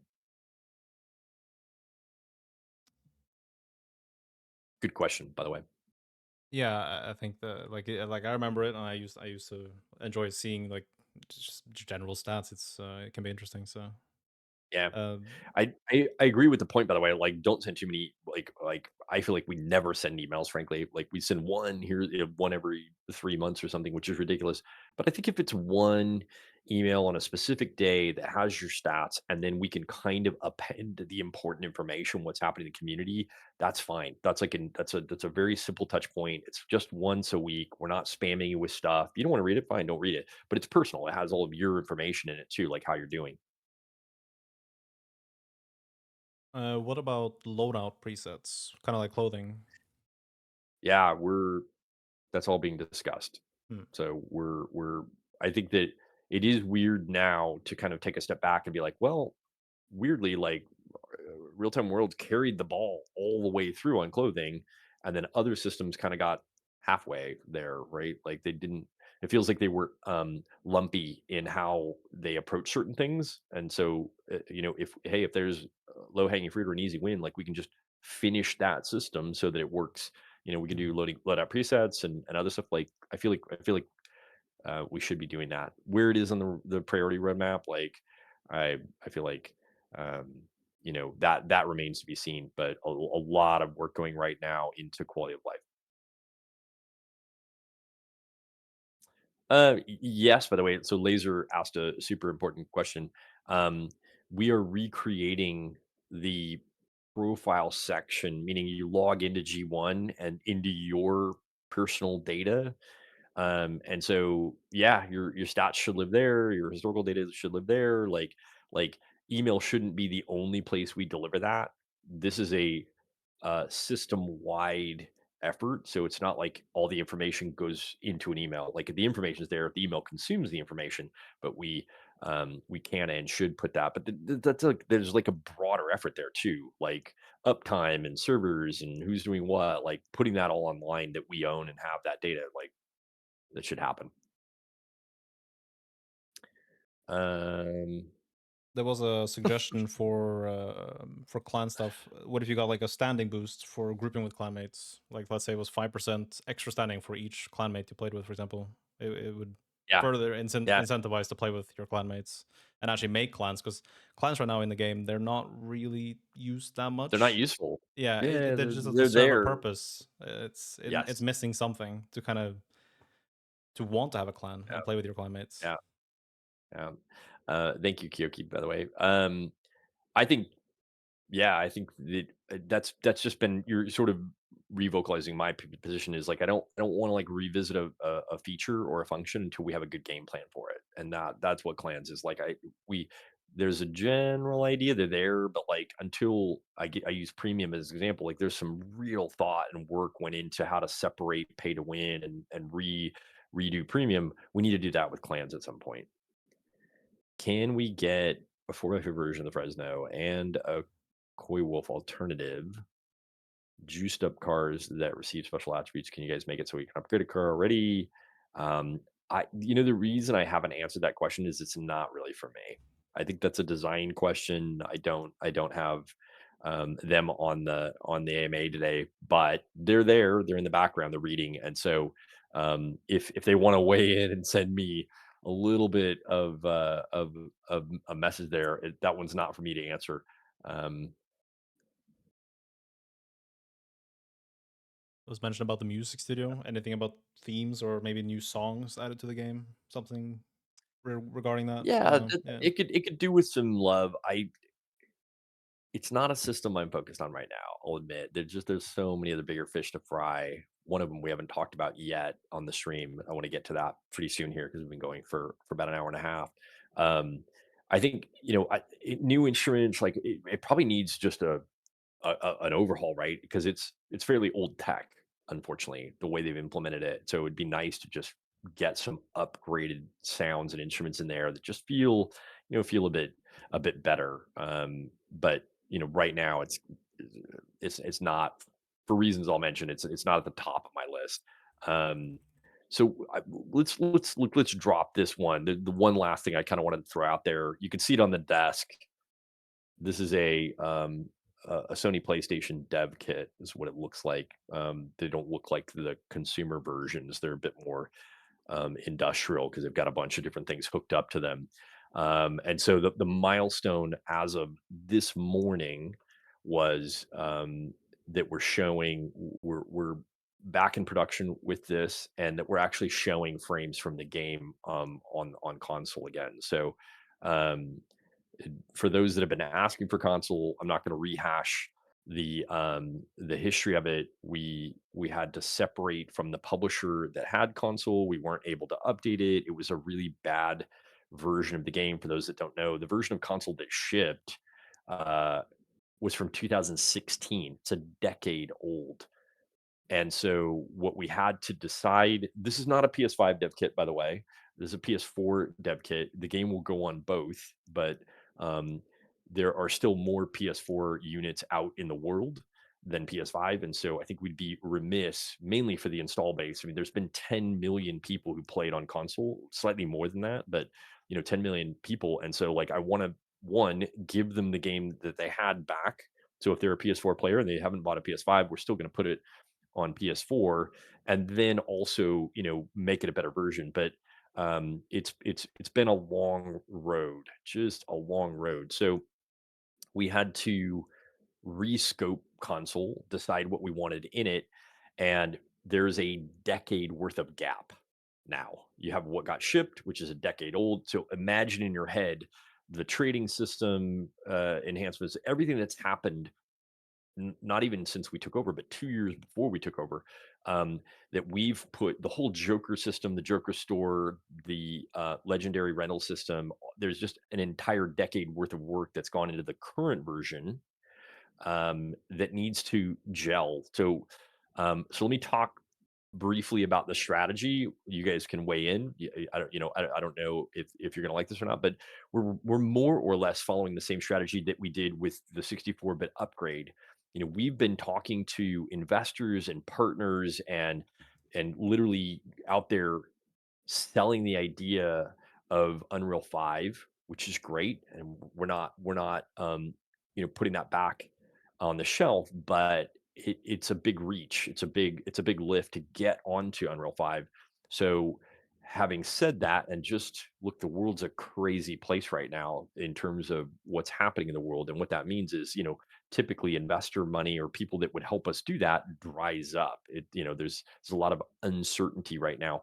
So rather than not do anything, we're taking the current game and putting it on console, and that will go to the current versions of Xbox and PlayStation, and then the PS4 and PS5 and the original version of Xbox and Xbox X. So uh, that is, as of this morning, that is rendering frames. But it was quite a project because we're pulling across starting with the current version of PC and then adding the PS4 rendering systems and the PS4 input systems and that sort of thing. So it is not a trivial project, but it is a deliverable project. And so rather than continue to promise, yeah, whatever, I'm blowing smoke for console, and sure, we'll be back with console, rather than continue to promise that, this is actually something we can do. So I'm actually very excited about that. It does fall into the same bucket category of new players, right? We just got through talking about 1 in 100, right? So this will not happen until there's a Fatui, and then the Fatui has to get ported to this, right? This is now actually running the same code base that we have in live.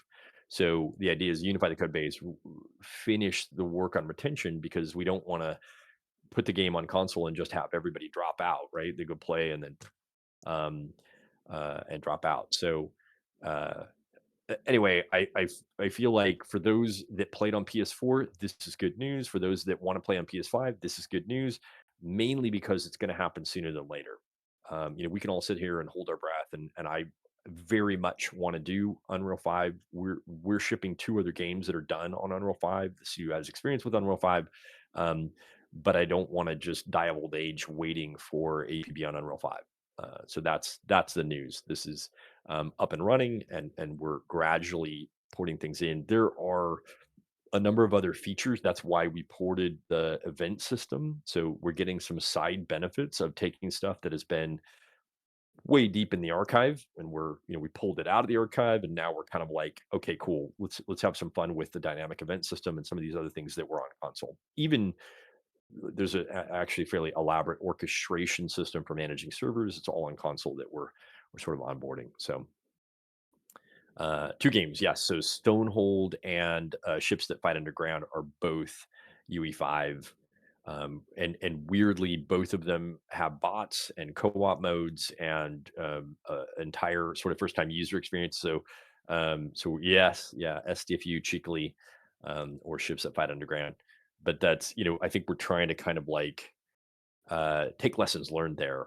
The bot system in Stonehold is amazing. It's actually quite good, and that is eminent. That's going to launch probably the soonest. So, being able to play the game and not get gated, and have maybe a bot or two in the teams has enabled that game to kind of get launched and go live. It's a critical part of it. And again, I'm going to go on record saying every game, whether you know it or not, they are deploying bots. The question is whether they call them out and tell you they're bots or not. I think Marvel Rivals got in trouble for that. Um, but it is a core system. We don't.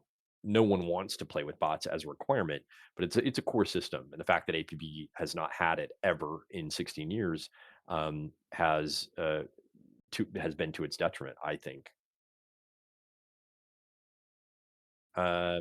Yes. So, for those asking, APB is not going to go to UE4. There was some efforts early on when we took over. There was like an actual deep dive in Unreal 4 that got scrapped, set aside. And the effort to go to UE5 is there. It got started, but we perked it because it's like a year-long effort that requires quite a big team, and rather than continuing to hold our breath on that, we're just gonna prove the model and get to console and start firing that off. That worked well with 64-bit, and I think it will work well with what we're doing on console. Let me check real quick, just see. So, for the question about the 4 by 4, I'm gonna paraphrase here. Um, potentially in the future is the answer. I think that we want to explore potential like 4 by 4 versions of some of the existing cars. Um, I don't, it sounds like design is sort of like maybe thinking like, we don't necessarily want to make all-wheel drive versions of every car. Maybe that's not the correct approach in terms of balance. Um, it can kind of make the cars a little samey. I like knowing I'm driving the Mirage versus driving, different cars. Like they kind of feel different. That's the whole point, frankly, right? If we lower the armor on a car, but we make it a little more zoomy, or we beef up the armor and we make it, slower or handle different. Like that's the balance. So making them all feel the same, would be not a great thing. Um, Yes. And by the way, I want to throw, I know we have a Brazilian population. That is the region we're looking at. I've mentioned that in the past. We actually found a data center. We have spun up the agreement. We're waiting on some hardware. It's just this climate is very difficult to kind of import stuff around into any country. So getting servers down into Brazil is a little tricky, but my hope is that we can get Brazil spun up for that player base down there, some local regional servers. All right, what have we missed here? By the way, and I'll say this also: Brazil comes up consistently in our metrics and our analytics. Like they're easily either the top two or the top three regions. So US being the top region, but like, man, we see Brazil up there a lot, and their experience getting in, their latency, especially without the East Coast servers, has been pretty abysmal. So we're hoping to kind of drop some very strategic data centers into locations that has been gated because of how we handle anti-DDoS. So we finally solved that. We solved that problem. We're actually owning our own anti-DDoS solution now. So we can roll out territories that we couldn't roll out before. That was just impossible. As Yukioki mentioning, what's the reason of bringing APB on console again? Uh, Mentioning that Yeah, it could be it's more. twofold. Yeah, Yeah, it's twofold. I think. I mean, one, and I've been upfront about this. I like expanding the game in terms of adding controller support, getting it on Steam Deck, and migrating to console. I personally think if it's done right, the console experience is quite fun. But the specific is, we were forced to take it offline.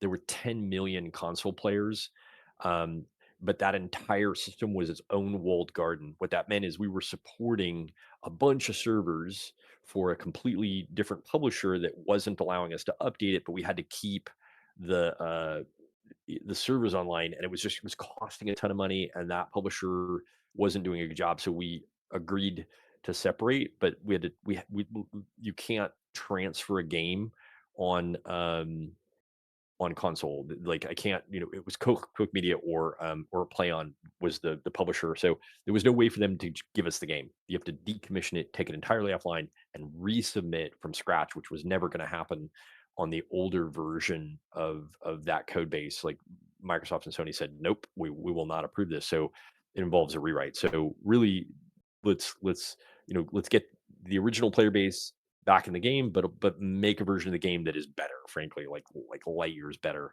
than what was already on console. So we're putting the current version, putting that back on console. It will cross play, which also means that console players can go to the same social districts as PC players. They can trade symbols, they can trade clothing. Like the cooperation between those two ecosystems will be a lot better because it's running the same version of the code. So I genuinely just feel like there's some really big wins here for getting people to be together. We're not PlayStation and Xbox can play each other, right? Maybe Steam Deck and PlayStation, but clearly I don't think we want mouse and keyboard folks playing forced to play against controller folks. That would be they get wiped. You know, that'd be bad. For those that don't know, we have started a little bit of advertising. See my whole content on retention. So hopefully that won't get lost. But there is a very methodical approach to what I want to do right now. We're sort of exiting that original roadmap. Quality of life, fixed retention, get a Fatui in. That involves bots and then new platforms. So console, Epic Games, some places there. We've got some fantastic brand new design gameplay that we can do with um, with these new systems. Yes, for cross-platform progression. So take your PC character, hop on the console, link your account, play that character, continue that character, go back over, keep your progression, completely cross all three of them. It's not just cross match, cross progression, cross account. So all of your purchases also go across all those. What What have we about missed here? So yeah? go ahead. I was gonna mention cross faction matchmaking. So Enforcer being up against Enforcer, for example. Someone mentioned that if that's a possibility or even a thought in the future. This comes up every time. Yeah, I think it's enforcers versus enforcers, right? Like yeah. intra match, intra faction matchmaking, like not playing against the opposite faction. Um, I still don't love that idea. That is a in my opinion kind of it might be a fun mode where it's very specific. People have opted into that. Like, hey, you can do that. Anything that like destroys the core matchmaking pool, meaning I'm already going to siphon people out into arranged matches. I'm already going to siphon people out to maybe a co-op mode. I don't know if we want to do kind of same faction matchmaking unless it's a it's an opt-in kind of thing. We'll see. I feel like it chips away, just kind of chips away at the DNA of APB. So I don't know. You know. It does go away from the whole lore thing, but at the same time, it helps with the It matchmaking, absolutely right? improves. So Yeah, it's right, yeah, yeah, and people sometimes wonder, right, we did a bunch of bug fixing on backup and escalation, but that system was pretty awful, and, like, they wonder, like, "Hey, it was 4 golds, why did we get another gold on that side?" And it was against 4 silvers, and they got a silver yeah. because of factions. I mean, that is why, right? The availability of people we can add to a mission is limited by factions. The same player can't be added to both sides.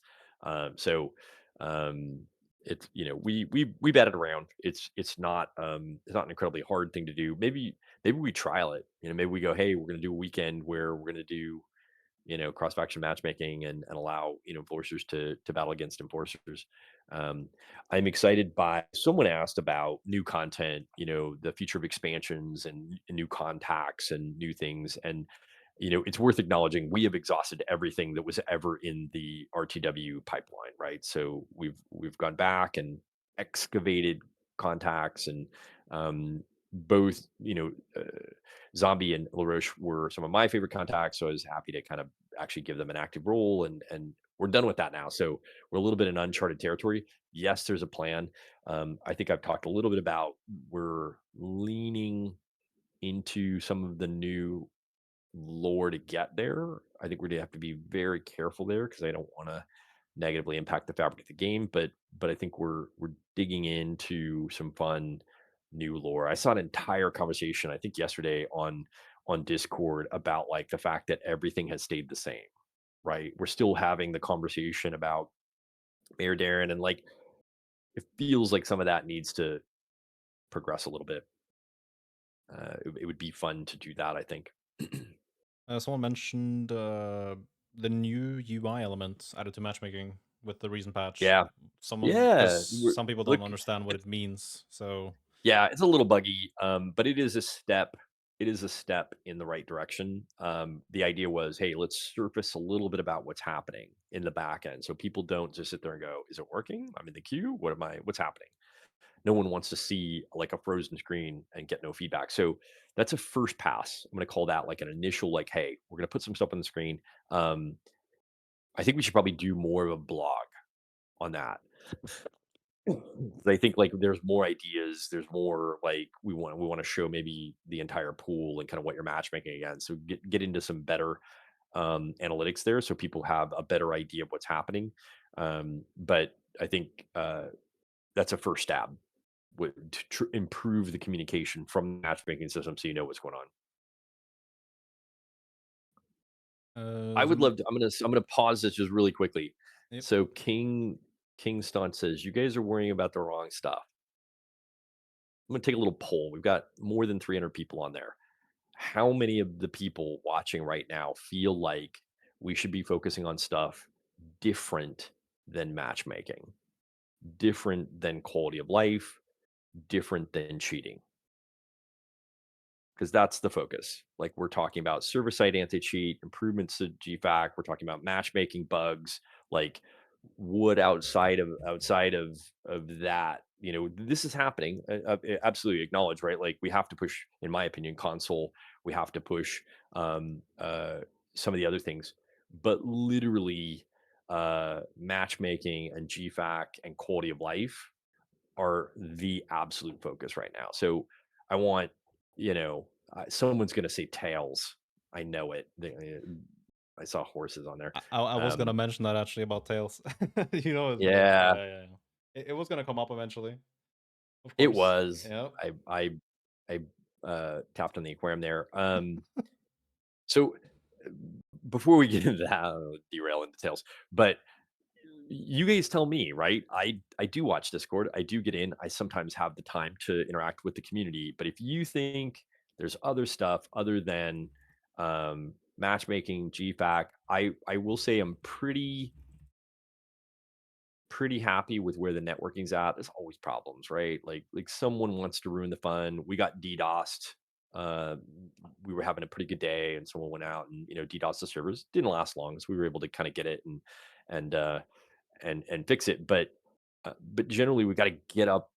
We can't just sit there and mess around with servers all the time, right? Like we've got to start putting better stuff in the game. So at some point, I think like we should just put a survey out there, because I want to believe, and we saw that player on the feed here go, you're looking at the wrong stuff. I want to believe that we are focused on the right stuff, right? We have long-term goals. We're finishing up cross-world matchmaking and rewriting. There's so much tech debt in this game. It's all tech debt, right? So rewriting systems so that they can be maintained and run. But matchmaking and cheating, and then quality of life pain points. I feel like that's our focus right now.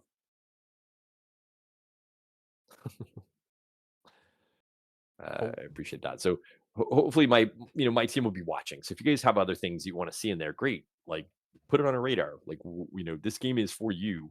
Um, how we get there is up to me. That's my job. But generally, like we're on the same side, right? We want to get everybody there. Um, and we're uh, for the first time in 8 years, we've had this game for 8 years. I feel like we're finally just ripping apart new systems, getting into stuff. I will share, I don't know if I want to share this or not. We recently excavated all the original tools built that real-time worlds use to build financial and waterfront. These are like the city generation tools, and those got a massive rewrite because they're unrunnable. They're, you know, more than they're like 18 years old. And so I'm just gonna leave that there. Like there's some really crazy things in play, big swingy things that we'd like to, have some fun with in terms of people always talk about Midtown.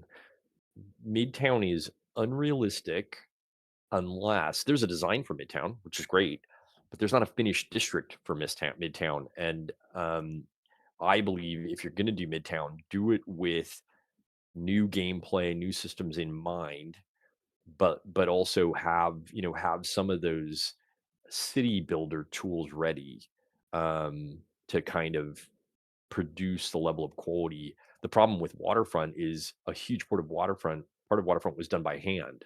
It wasn't done with those tools. You could see the tools we used on financial was done first. And so, I would argue that there are some really, really maybe fun solutions we can deploy here soon.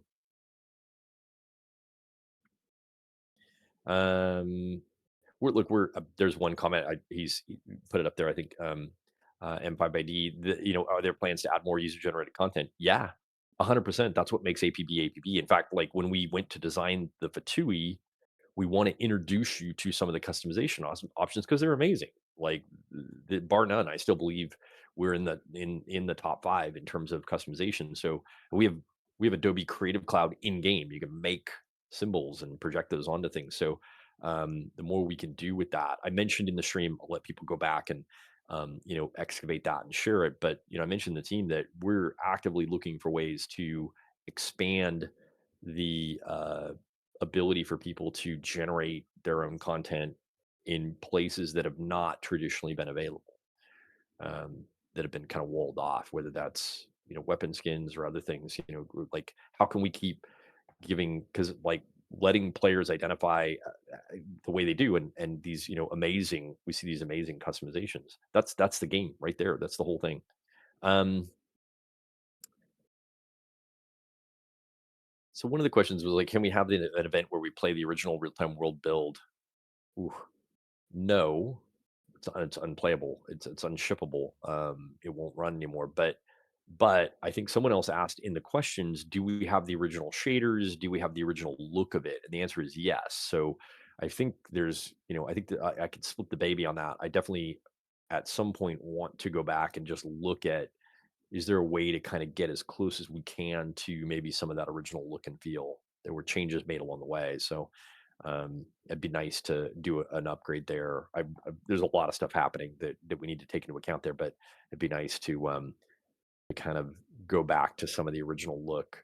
Um, yeah, yeah, yeah. I knew that was coming. The old menu and theme. Um, it's funny because we got to the first frame rendering something on console, and what was it? It's the login screen, right? The 3D version of the login screen, not the original one. I was like, oh yeah, yeah.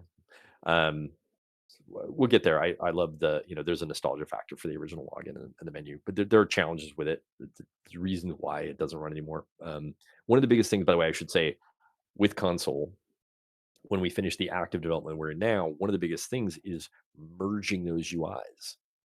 We have UIs that are, console has to support controller. So, right.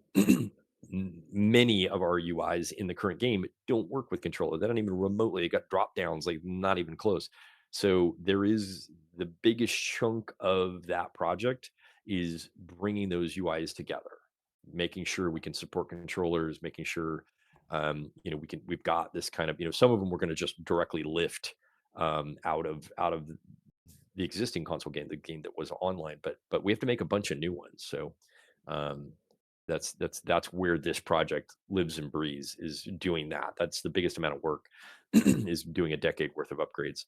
Um, Currently, Rain FZ is asking, is there going to be a theme editor for the PS4? No.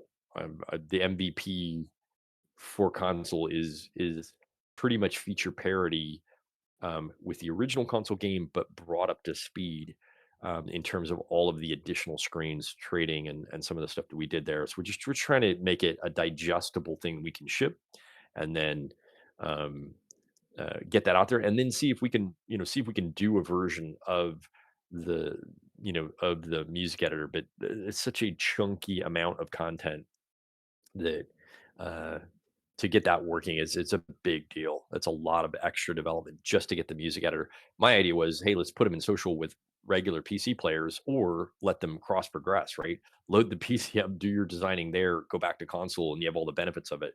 But lifting that particular screen into consoles a lot. It was mentioned We about need, consumables, maybe yeah, adding the yeah, ability to either buy them from contacts in action districts or just straight up yeah. making them permanent, maybe, if that's even possible. Yeah, I think we need to come up with a better strategy there for consumer. We've talked about that. That's an ongoing discussion, because I think it got introduced and it feels a little bit shoehorned in. I think generally we're probably just going to need to open it up, make them available, um, g-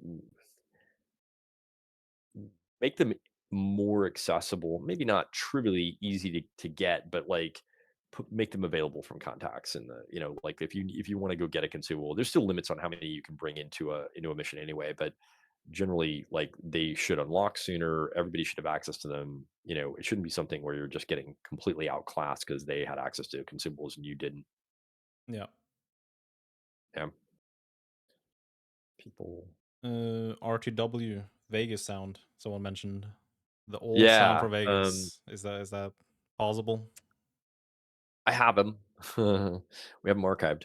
I have all the original RTW shaders, and I have the the original sound libraries. I think that is incompatible with the current sound library, so we have to kind of remaster it. It's just one of those things where it's sitting there. It needs to be re-imported and remastered. The original sounds are there though.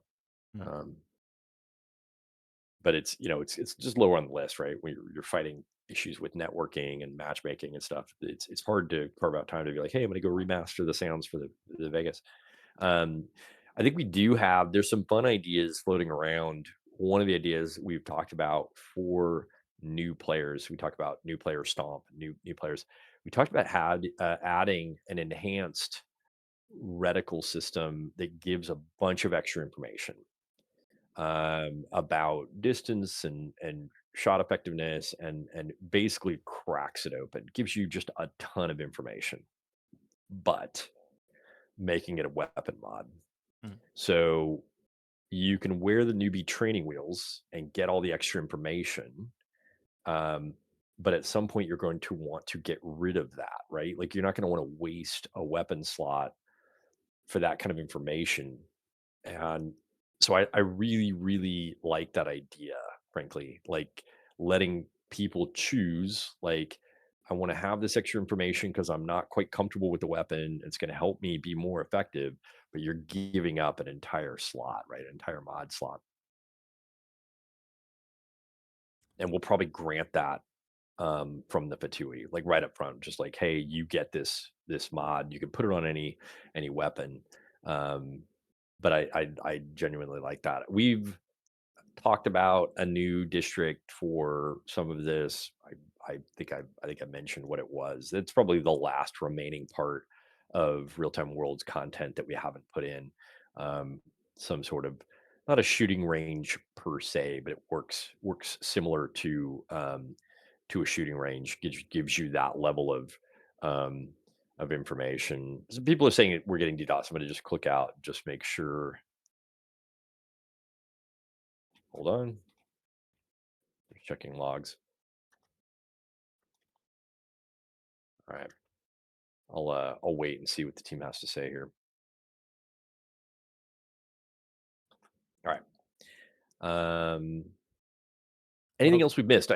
We're kind of at the 2 hour mark, so let me just skim questions here.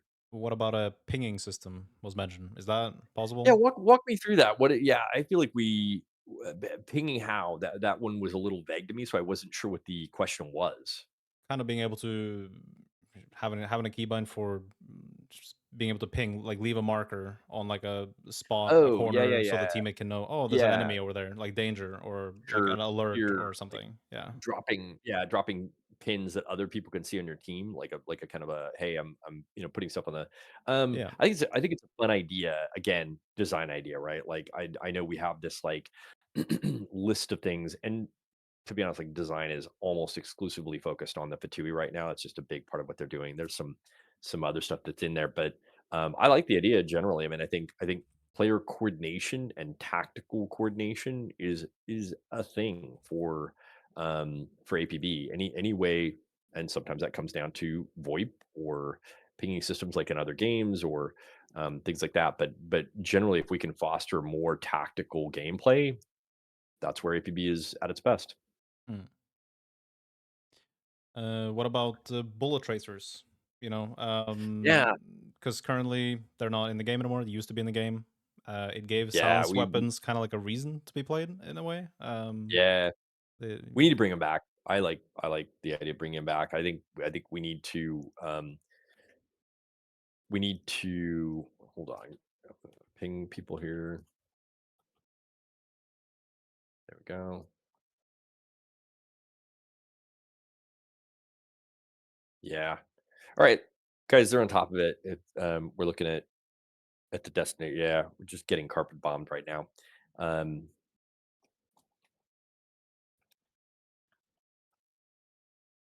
this is one of the reasons I want to kind of get off the vendor we're on. I mean, they're a good enough vendor, but we're not totally in control of that yet. So we've got filtering and we've got other things, but we kind of have to go through their tools, and we've already got a plan and a prototype for kind of bringing that in house, so we can automatically do some of this stuff. There's so many different types of attacks is the problem. So, but the team is aware of it. Apologies for for people if they're there. We go. We should be on mitigation there. Let me know if that doesn't clear up.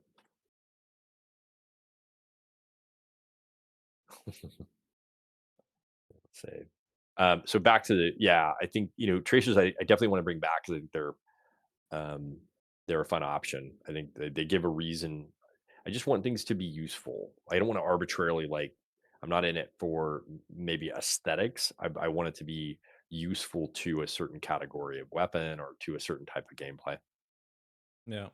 I mean, the silencer mod even says it removes tracers, but there's no tracers, so it doesn't No, make it doesn't like do they're anything. completely out of the game. So yeah, Yeah, yeah, yeah. it's just Uh, cosmetic basically.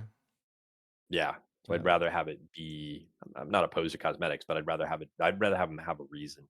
Um, but it is something I'd like to but generally I feel like Little Orbit is 100% guilty of doing like a 70% job. Like they get into something and then we start something and we release a feature and then it never gets iterated on. Like we delivered kind of an MVP, and then it kind of sits there, and we've disabled things like radar tower and some of these other things. Like they just sit there broken, and we're like we've been bad about going back to those and fixing them, right? Because there's work involved there. That's hard.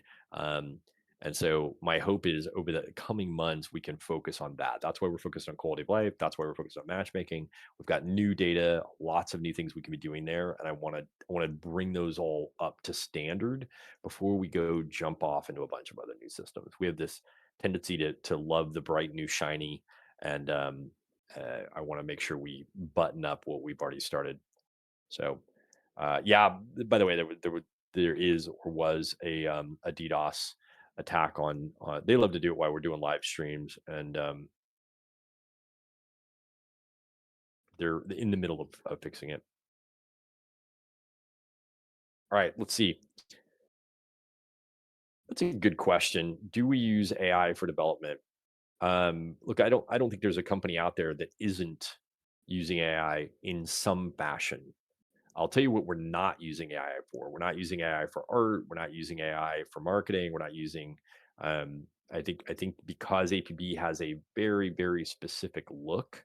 and brand, that there are some AI options that we just can't use.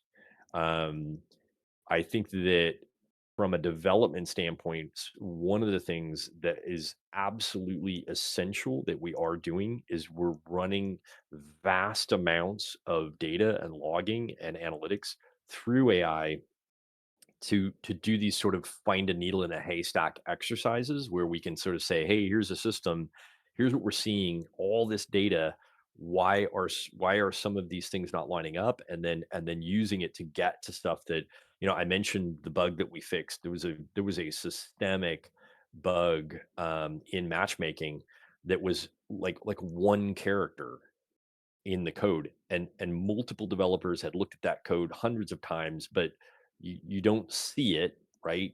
And so I think AI has been insanely useful for narrowing that down and finding these sort of needle in a haystack. So for those people who are having trouble with login or for service, there's an active DDoS right now. Um, People love to ruin the fun. We're doing a live stream, that sort of thing. So we are on top of it. The network team, I'm just flipping back and forth here to see what's happening, but they're in there mitigating it, doing what they're doing. Um, we'll get it sorted here. Uh, Sorry. So I know Kempington and Kyuki have asked a question here. Or surfacing it. Any plans to work on the soundscape of the game? It needs some work. Yeah, I mean, I would say sound is probably just a very dated part of the game um, that hasn't been touched a whole lot. And it's for weird reasons. I don't want to get too technical, but they license this whole thing and we're stuck with that. And we kind of have to kind of work with it. But it could, I think in the future, I really want to update all the localization in the game just to put broader language support in there. But it would be nice to do just kind of a big pass on the sounds. Just do some upgrades there because it's dated. It definitely, and even like the mastering quality where they take the original recording and then they master it at a certain resolution, could be improved. I think there's some mastering issues in there. There's a question about any chance you guys can add account wide options for all items. We generally try to do that. It's a very manual process right now. It's not like an automatic thing. It's not like, oh, an item drops in the game, it's automatically deployed to, the stores, to Armis and to the Joker store. It's all manual. We have to hook all that stuff up and do a bunch of stuff there. So there's always a little bit of lag on that. But if there's stuff you guys want to see, tell us. We're not opposed to putting it in there. I would, start a conversation in Discord or throw out your ideas there on the forum, and we read that stuff, and if it's something that we've overlooked, sometimes there's reason, but if it's something that we can do, generally, we want to do it.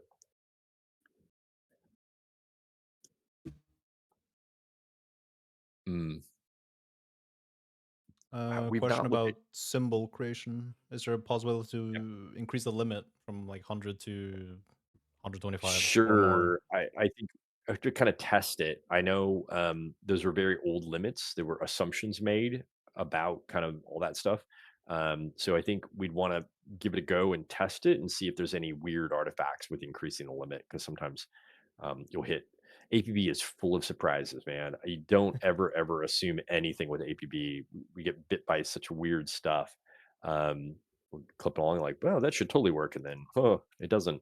Um, but yeah, I think there definitely are some. We have one last server we need to upgrade, and then we're going to do a fairly extensive backend database upgrade because that's all super super crusty. So I think once those are done, then we can look at extending limits and making sure we're not, that everything's getting stored correctly. And um, yeah. So if you're just joining, there's a question here: are you guys planning on lowering the walls? Um, First gamer did the game. Actually, I read that as first time gamers, but um, aside from quality of life stuff, the Fatui, the new player experience is the other big massive focus because everything else gates on that, like just retaining and making it easier for new players to get in, and um, that we gotta fix that. Um, there's some questions I'm going to acknowledge, by the way. I'm not the lead designer on the game. Generally, stuff has to roll up to me for decisions, so I own it. The state of the game is that's on my shoulders. But some of what you're asking is really for design. Like those guys, that there's a knowledge of the game that is hyper intimate, and they're always trying to kind of find the right decision for the game that's going to help the meta grow and be healthy. So, you know, I'm not qualified to answer some of these questions. And if you didn't ask your question in advance, then some of this didn't get answered. I do want to. There were Purple Horizons asked some questions. Are more balanced passes, um, particular missions and vehicles planned? Um, on the vehicle side, yes, but we're waiting for the EMP meta to consolidate. Like the EMP was just a big, huge variable that got thrown. And so we're still balancing the EMP and then backtracking to vehicles because I think we want to kind of balance that system as a whole. And then I agree, by the way, I think the EMP is weak. I think we went uber conservative with it because it had the chance of just blowing up quite literally in our face. Um, I loved the idea and I think I agreed with the strategy of going conservative, but now we're kind of watching stats and watching how often it gets used, and now we can tweak it. So we can, we can work on making it. I think it needs to be. I'm not me. I think design feels like it does. It could be more powerful. Um, so let the EMP meta sort of settle, then do vehicles. I think the mission system is just very complex. And by the way, I see a question. I'm going to come back to the Volt, but the mission system, I think I want to see a little bit of what happens here with PVE. We've got a bunch of new data to digest about the play patterns of every mission by category and how it gets played and the win rate loss and looking at how we can balance who has the advantage in those missions is something I think I want to look at. So um, uh, it's a more complex system. So we're 100% interested in looking at it, but it takes a little bit more work to to get in there. Let me just check on the DDoS stuff to see if we've got any updates. Yeah, let's see. There is. Yeah, it looks like getting better. I'm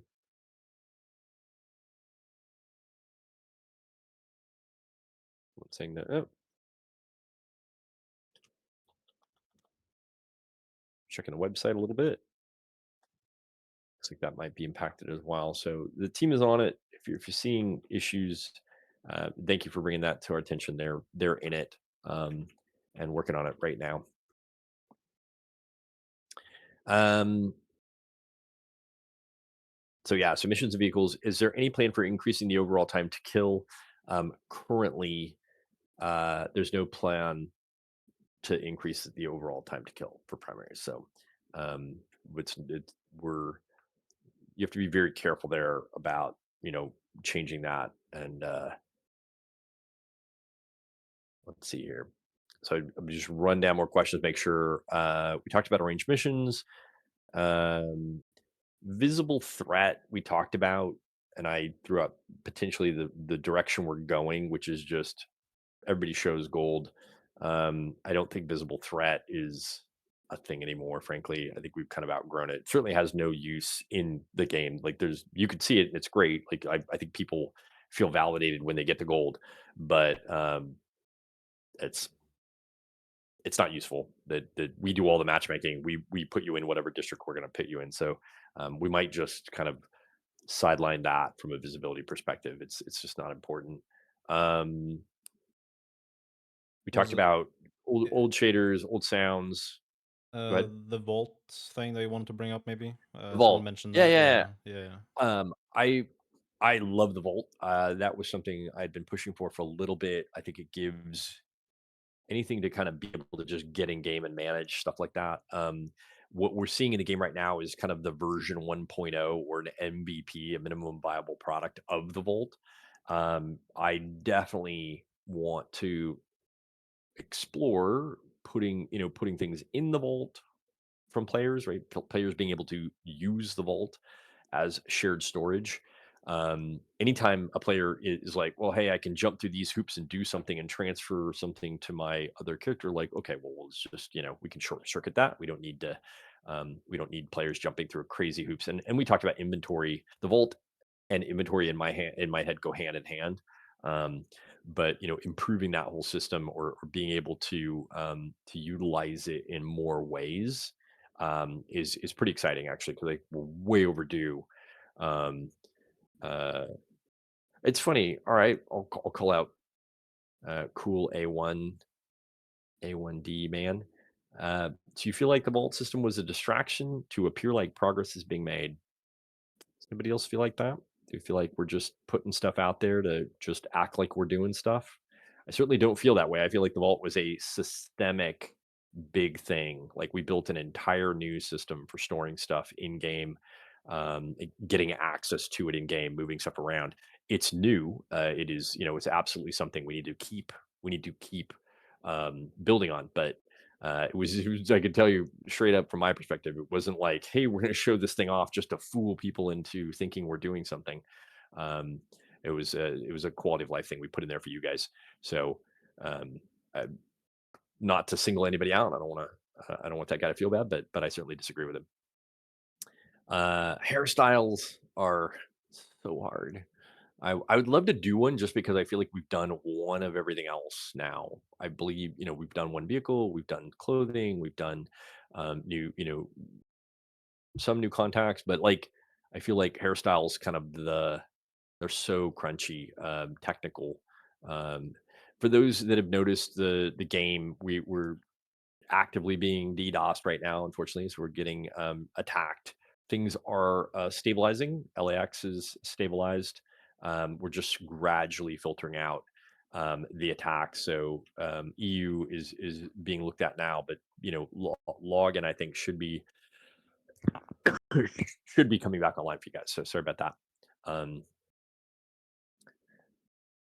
a delete button in the vault. Well, let's walk through that a little bit, because I think like the idea of the vault is, and sure, we could put a delete button. I don't want to unlock a flood of issues to customer support because someone accidentally deleted something. Generally, the vault is, we put something in the vault for you, and you can either stay there or they can claim it down to the character, right? You're taking something at the account level, moving it down to the character. I worry if we put this, sort of delete, um, that we're just going to breed a bunch of customer support issues. So, but hey, it's your feature. Like I want to, um, I want to streamline it. We don't want to leave stuff there that is not, stuff should get. Here's the thing: stuff should get removed if it's a one-time redemption to a character. But if you can continue to, like sometimes you bought something and it's an account level thing. If you can continue claiming it on multiple characters, then you don't want to delete it. Like that's the whole point of the vault, is it's your account level stuff. Um, so yeah, we don't. I don't want to put it behind a paywall, or add features that potentially players could get in trouble with. Um, There was a question about for the vault if it can be used like as an account storage for clothes, symbols, yeah, themes, so yeah, your mail yeah. doesn't I get think that is, filled, right? yeah. So Anything that players have sort of built these like hacky workarounds. That is the plan: is to extend the vault system enough that like players are able to use it and not have to put things into mail and put. Yeah, I think the next wave of the vault is players up into the vault. hmm. So we pushed things down. And if you think about it like this, like we wanted to do some stuff with Twitch, we wanted to do some stuff with um us giving you things, but there was no way to do that, right? Like I can't give you a Twitch drop because you have no way to claim it. There's no way for you to go, oh, and by the way, uh, no other game on the market forces you to choose a character when you go to their store. Like the way Armis is designed is bonkers. So you go to Armis and you have to log in, pick a character, and then buy things. And that is that is an indicator of bad design. And so instead of doing that, I want you to be able to buy stuff wherever you're buying stuff or get a reward wherever you're getting a reward, whether it's Discord, Twitch, or you bought something on Steam or you bought something on Epic, and it should all flow to the vault for you. You're sitting there, right? And then if you have stuff, you want to put it up. The vault represents account level stuff. So that's the goal. Yeah, there's no theme makers and symbol makers would love that. Being able to just store everything in Yeah. the vault instead of, listing it on the market and canceling it and having 100 mails and Yeah, yeah, it's just it it's clutters up. it's it's wonky, right? Like Yeah. the hoops that people are jumping through to be able to do that is crazy. So Yeah. we should be um, we should absolutely be fixing that. It's just the age of the game is showing that it's they didn't some of the stuff was so unintended, and then it became the Winchester Mansion. They cobbled rooms onto other rooms and that sort of thing. So we're just kind of fixing that. Um, putting it back to right. Um, Mm. let's try. We're gonna have to start ramping down here. So maybe 10 more minutes. Laser asked about 64-bit introduced some audio issues. Are those ever going to get looked at? Yes. Like we need to 100%. This is what I brought up. Like we get things like 90% there, and then because we get busy and move on to other stuff, like we need to go back, polish that up, get it to feature complete, and then move on. So that is the effort right now. Um, he lists a bunch of stuff that sure we should be looking at. Any plans for officially supporting APBDB? Yep, that's on the roadmap. I think generally we should be responsible for player communication on the website, giving you access to the sort of the stats and the availability of stuff and how stuff, what contact leads to what. We should own that. Like that's, I love speed and I love what he's done, but it is sort of silly to be relying on a third party to run that. Someone asked about Epic Games. It's done. That release is done. It's just perked until we solve the new player Fatui. So there's no point in launching Epic Games. We're just going to leak everybody out. Um, What about roles that appear permanently after completing the event? Someone mentioned this as yeah, well. there's. Like, yeah, I think that's like a bug, right? yeah, like you have a Christmas role from like Yeah, a year ago, and yeah. it's still there. We gotta That's we gotta yeah, we gotta fix that. So yeah, that's one of those things where we just need to do some investigation and just fix it. Like yeah. that's a quality of life thing. Mhm. We talked about cross world matchmaking. One server rewrite away from that. So that we've I mean this has been a it's Mount Everest just rewriting the entire back end of APB. That's what it took to get to cross world, and we're one server away. So that's exciting. Um, I'm actually I genuinely Crossworld leans into console too, right? And other platforms being able to have their own account systems because it's Sony and it's Microsoft, but being able to put them in the same districts, play across each other. That's Crossworld. Like we have to have that. So I'm glad we're finally reaching the finish line on some of that. Um, do you guys want Beacon for Christmas again? What do you let me know. If you guys have comments, you want to see stuff, let us know, that's a good question. Is the next big update going to be the Fatui or Crossworld? They're on two different development paths, actually. So I don't know which one is going to get here first. There's a lot of emphasis on the Fatui because it gates a bunch of other stuff. So there's a big, huge focus on Fatui, but the rewrite team, the team on the backend servers and that sort of thing, they're clipping away. That takes what it takes. Some of these are big, massive servers that needed to be rewritten. Um, so both. I'm not sure which is going to happen first, but I think what I'd like to be doing is more of a monthly cadence of, hey, here's a little something new. We're releasing a vehicle kit. We're releasing some clothing. We're releasing some stuff. Some of that can be free. Putting in a daily reward system, having the events, dynamic events, maybe one boost XP weekend a month, maybe doing some mini game stuff a month, putting, like just investing kind of into the ecosystem of what you guys everyday experience is kind of the goal right now. Um, What about a shooting I don't- range? yeah, shitty. Yeah. Look, I think I saw like I'm not. Um, there is an idea, I think, of repurposing the enforcer headquarters. They turned the criminal headquarters. There used to be two different social districts in the original design, and eventually they took the criminal headquarters and they turned it into asylum. So there is still the original enforcer district, and it's laid out in sort of like this.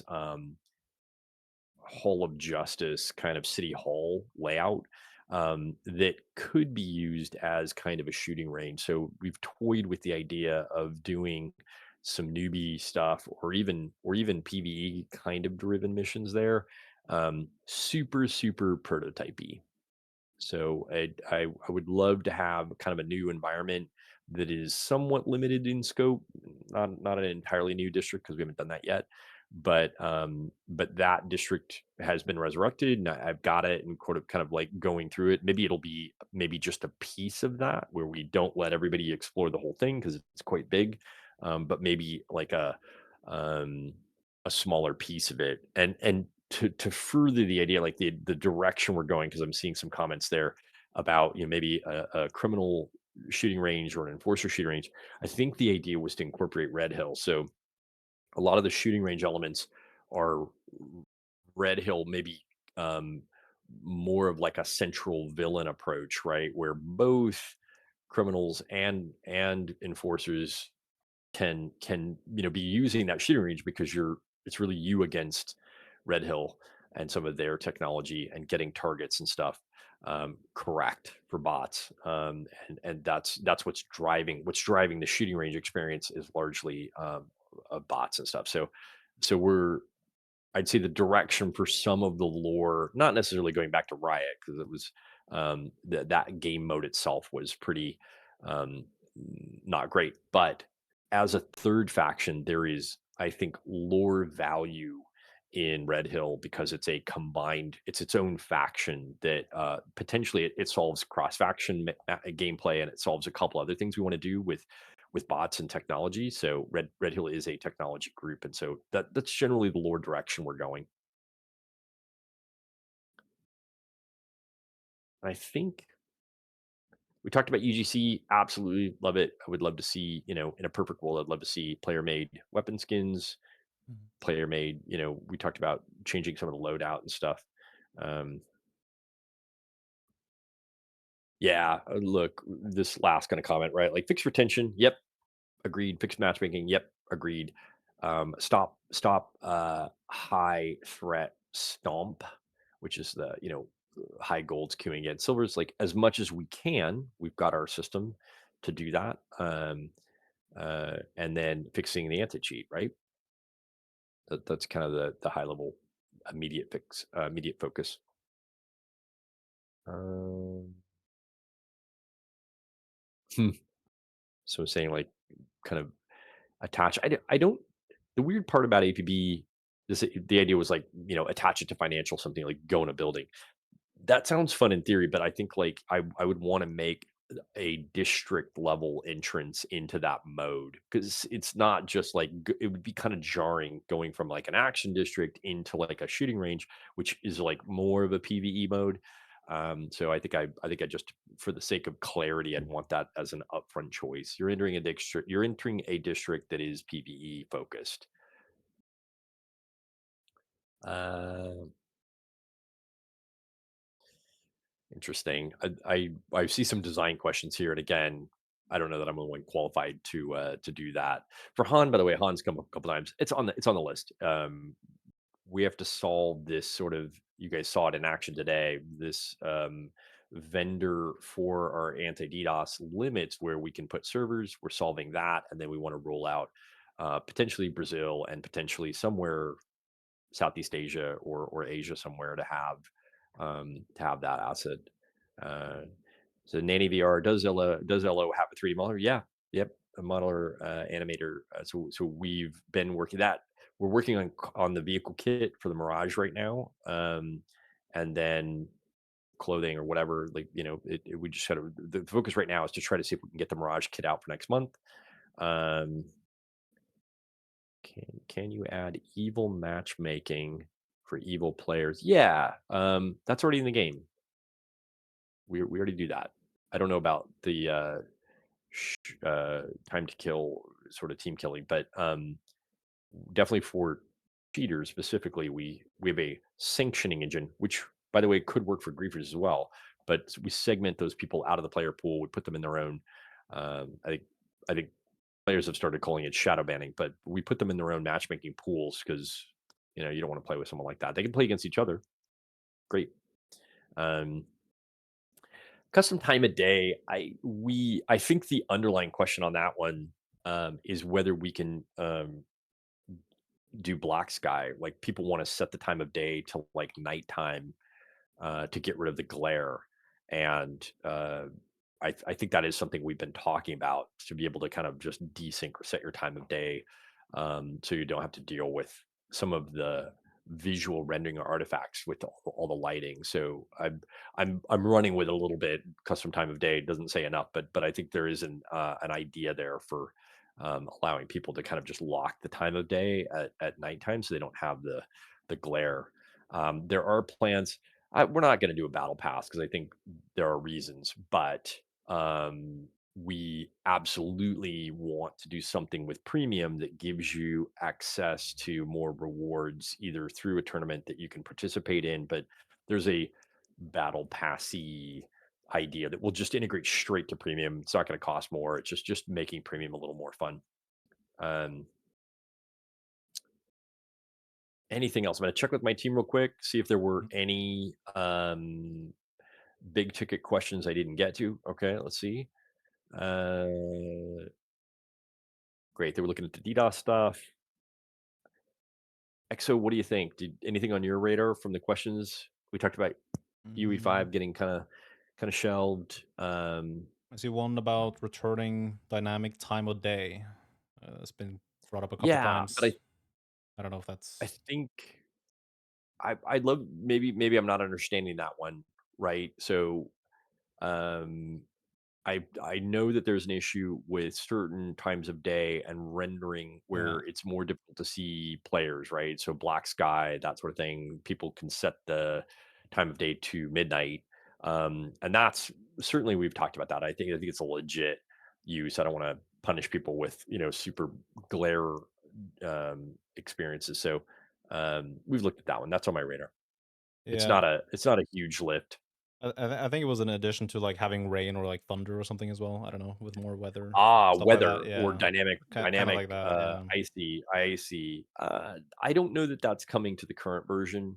There is a system there, frankly. There's a system. I think it changes, like, you can go from cloud cover to sunlight and at the same time of day, meaning noon doesn't always look exactly the same. There's some cloud cover and stuff, but I'm wondering if that was in the, engine upgrade and we lost it when we pulled back from the upgraded Unreal version. We moved it, because that was we tested that for years.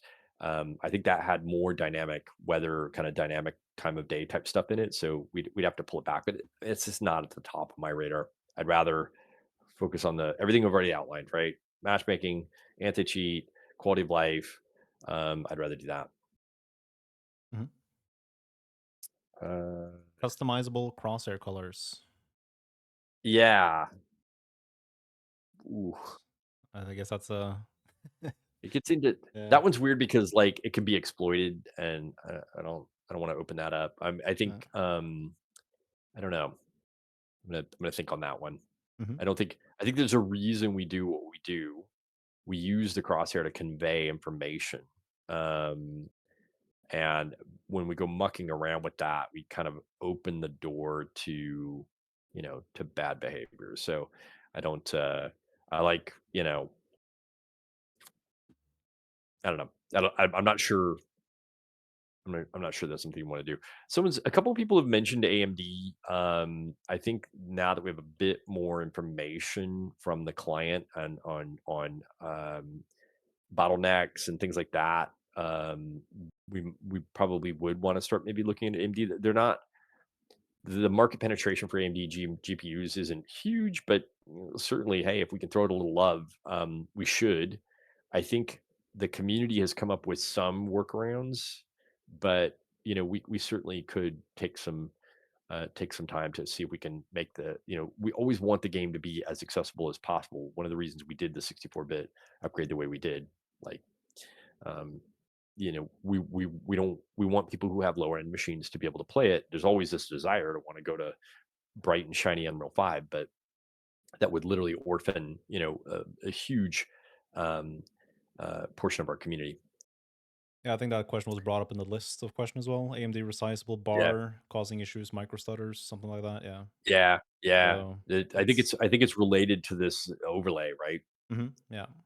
Yeah, and it may be that the overlay is triggering GFAC, right? There are some things there where we work pretty intensely with the overlays, any overlay in the game, to inspect it and make sure it's not vulnerable. So it might be thrashing there where GFAC's having issues with the AMD overlay, and we need to maybe address that directly.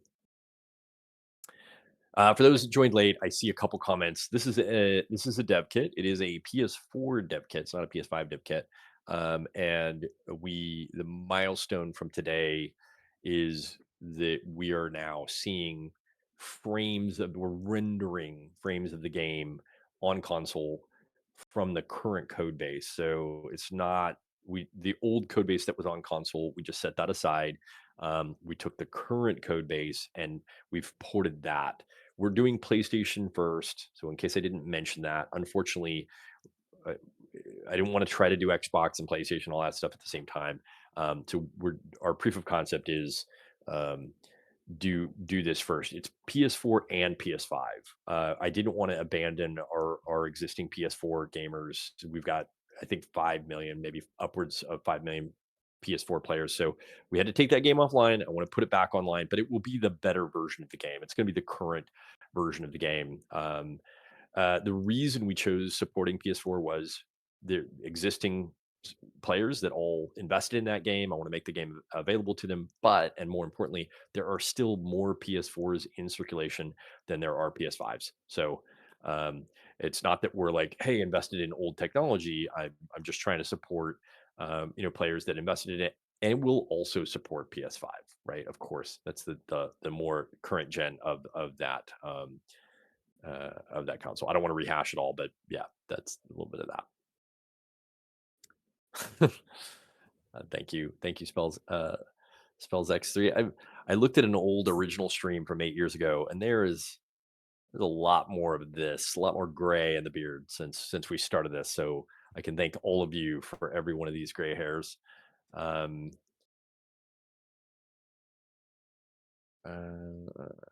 Discrepancy of weapons. Yeah, I run.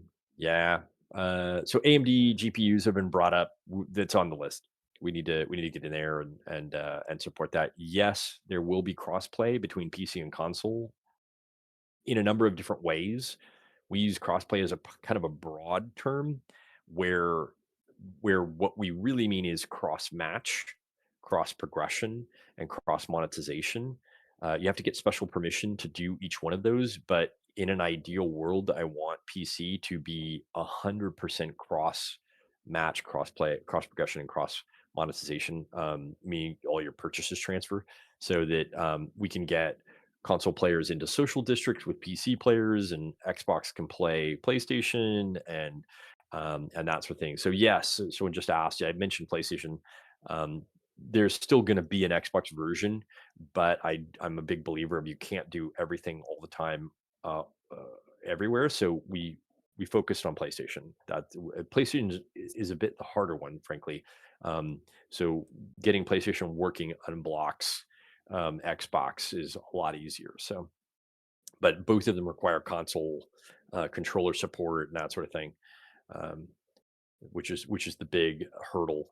Uh, that's what we've got to get over, because we got to port a bunch of screens to re-implement console controller support, which means we can also support Steam Deck and other controller support for PC. Um, so someone just asked about the matchmaking. We shipped I'm going to split this because I think I know what you mean. We shipped a big matchmaking update to address some pretty big systemic failures people not entering the match correctly, people getting hung, people getting pending, bad match quality. That all has already been shipped. For cross world matchmaking, that's still coming. It's on an independent track alongside the Fatui. So those are um, the two big new initiatives would be cross world and Fatui alongside matchmaking, cheat, anti cheat, and all that. And I think that's about it. We gotta wind down here at some point. So controller support for PC will come alongside console, right? So we're doing it here. You'll get it. You'll get it on PC as a byproduct of being on a kind of a shared code base. Mm. For those that I say, I hate jargon. Fatui is first time user experience. Uh, FTUE is what we're working on there.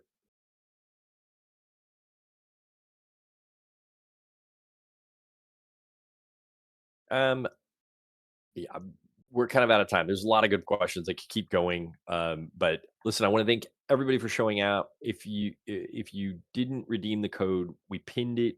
It's still valid. It is your last chance because at some point today it's not going to be valid. But you guys are welcome to go get your free G1C. It is APB Legends 2026. There's a discount, right? There's a sale. The memorial sale is going on right now.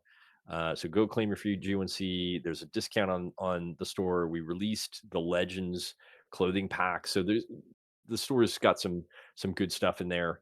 I talked about Epic. So for the person asking about EOS or Epic Online System, that's been done. It's finished. It's sitting there. We're gonna address the new player retention issue first, get that first time user experience in, and then we'll launch Epic Game Store. We're launching console, a lot of good stuff there. So, but the core problem right now is let's fix new players experience. Thank you, Kaoki. Thanks everybody for showing up. I want to thank EXO for getting on and helping. It's always easier for me when someone's driving OBS and managing the mechanics, and then I get to focus exclusively on reading the questions, giving the information, responding to people in the chat. It just makes it easier for me. Um, Yeah, if the code doesn't work, it means you already redeemed it. It's a one-time redemption. You can't keep redeeming it the next time. So, thanks everybody for showing up. Have fun. Have a great Saturday, and we'll continue to. If you're not on Discord, go join the Discord because that's where I'm going to be dropping screenshots and video and updates on some of this stuff in real time as I get it. I wanted to show more stuff today. I couldn't, but certainly the PVE stuff is super fun to show off because there's some very different looking gameplay there when you're running around having people attack you and do stuff. It's been fun to watch. So we'll drop some stuff there for you guys. Thanks everybody.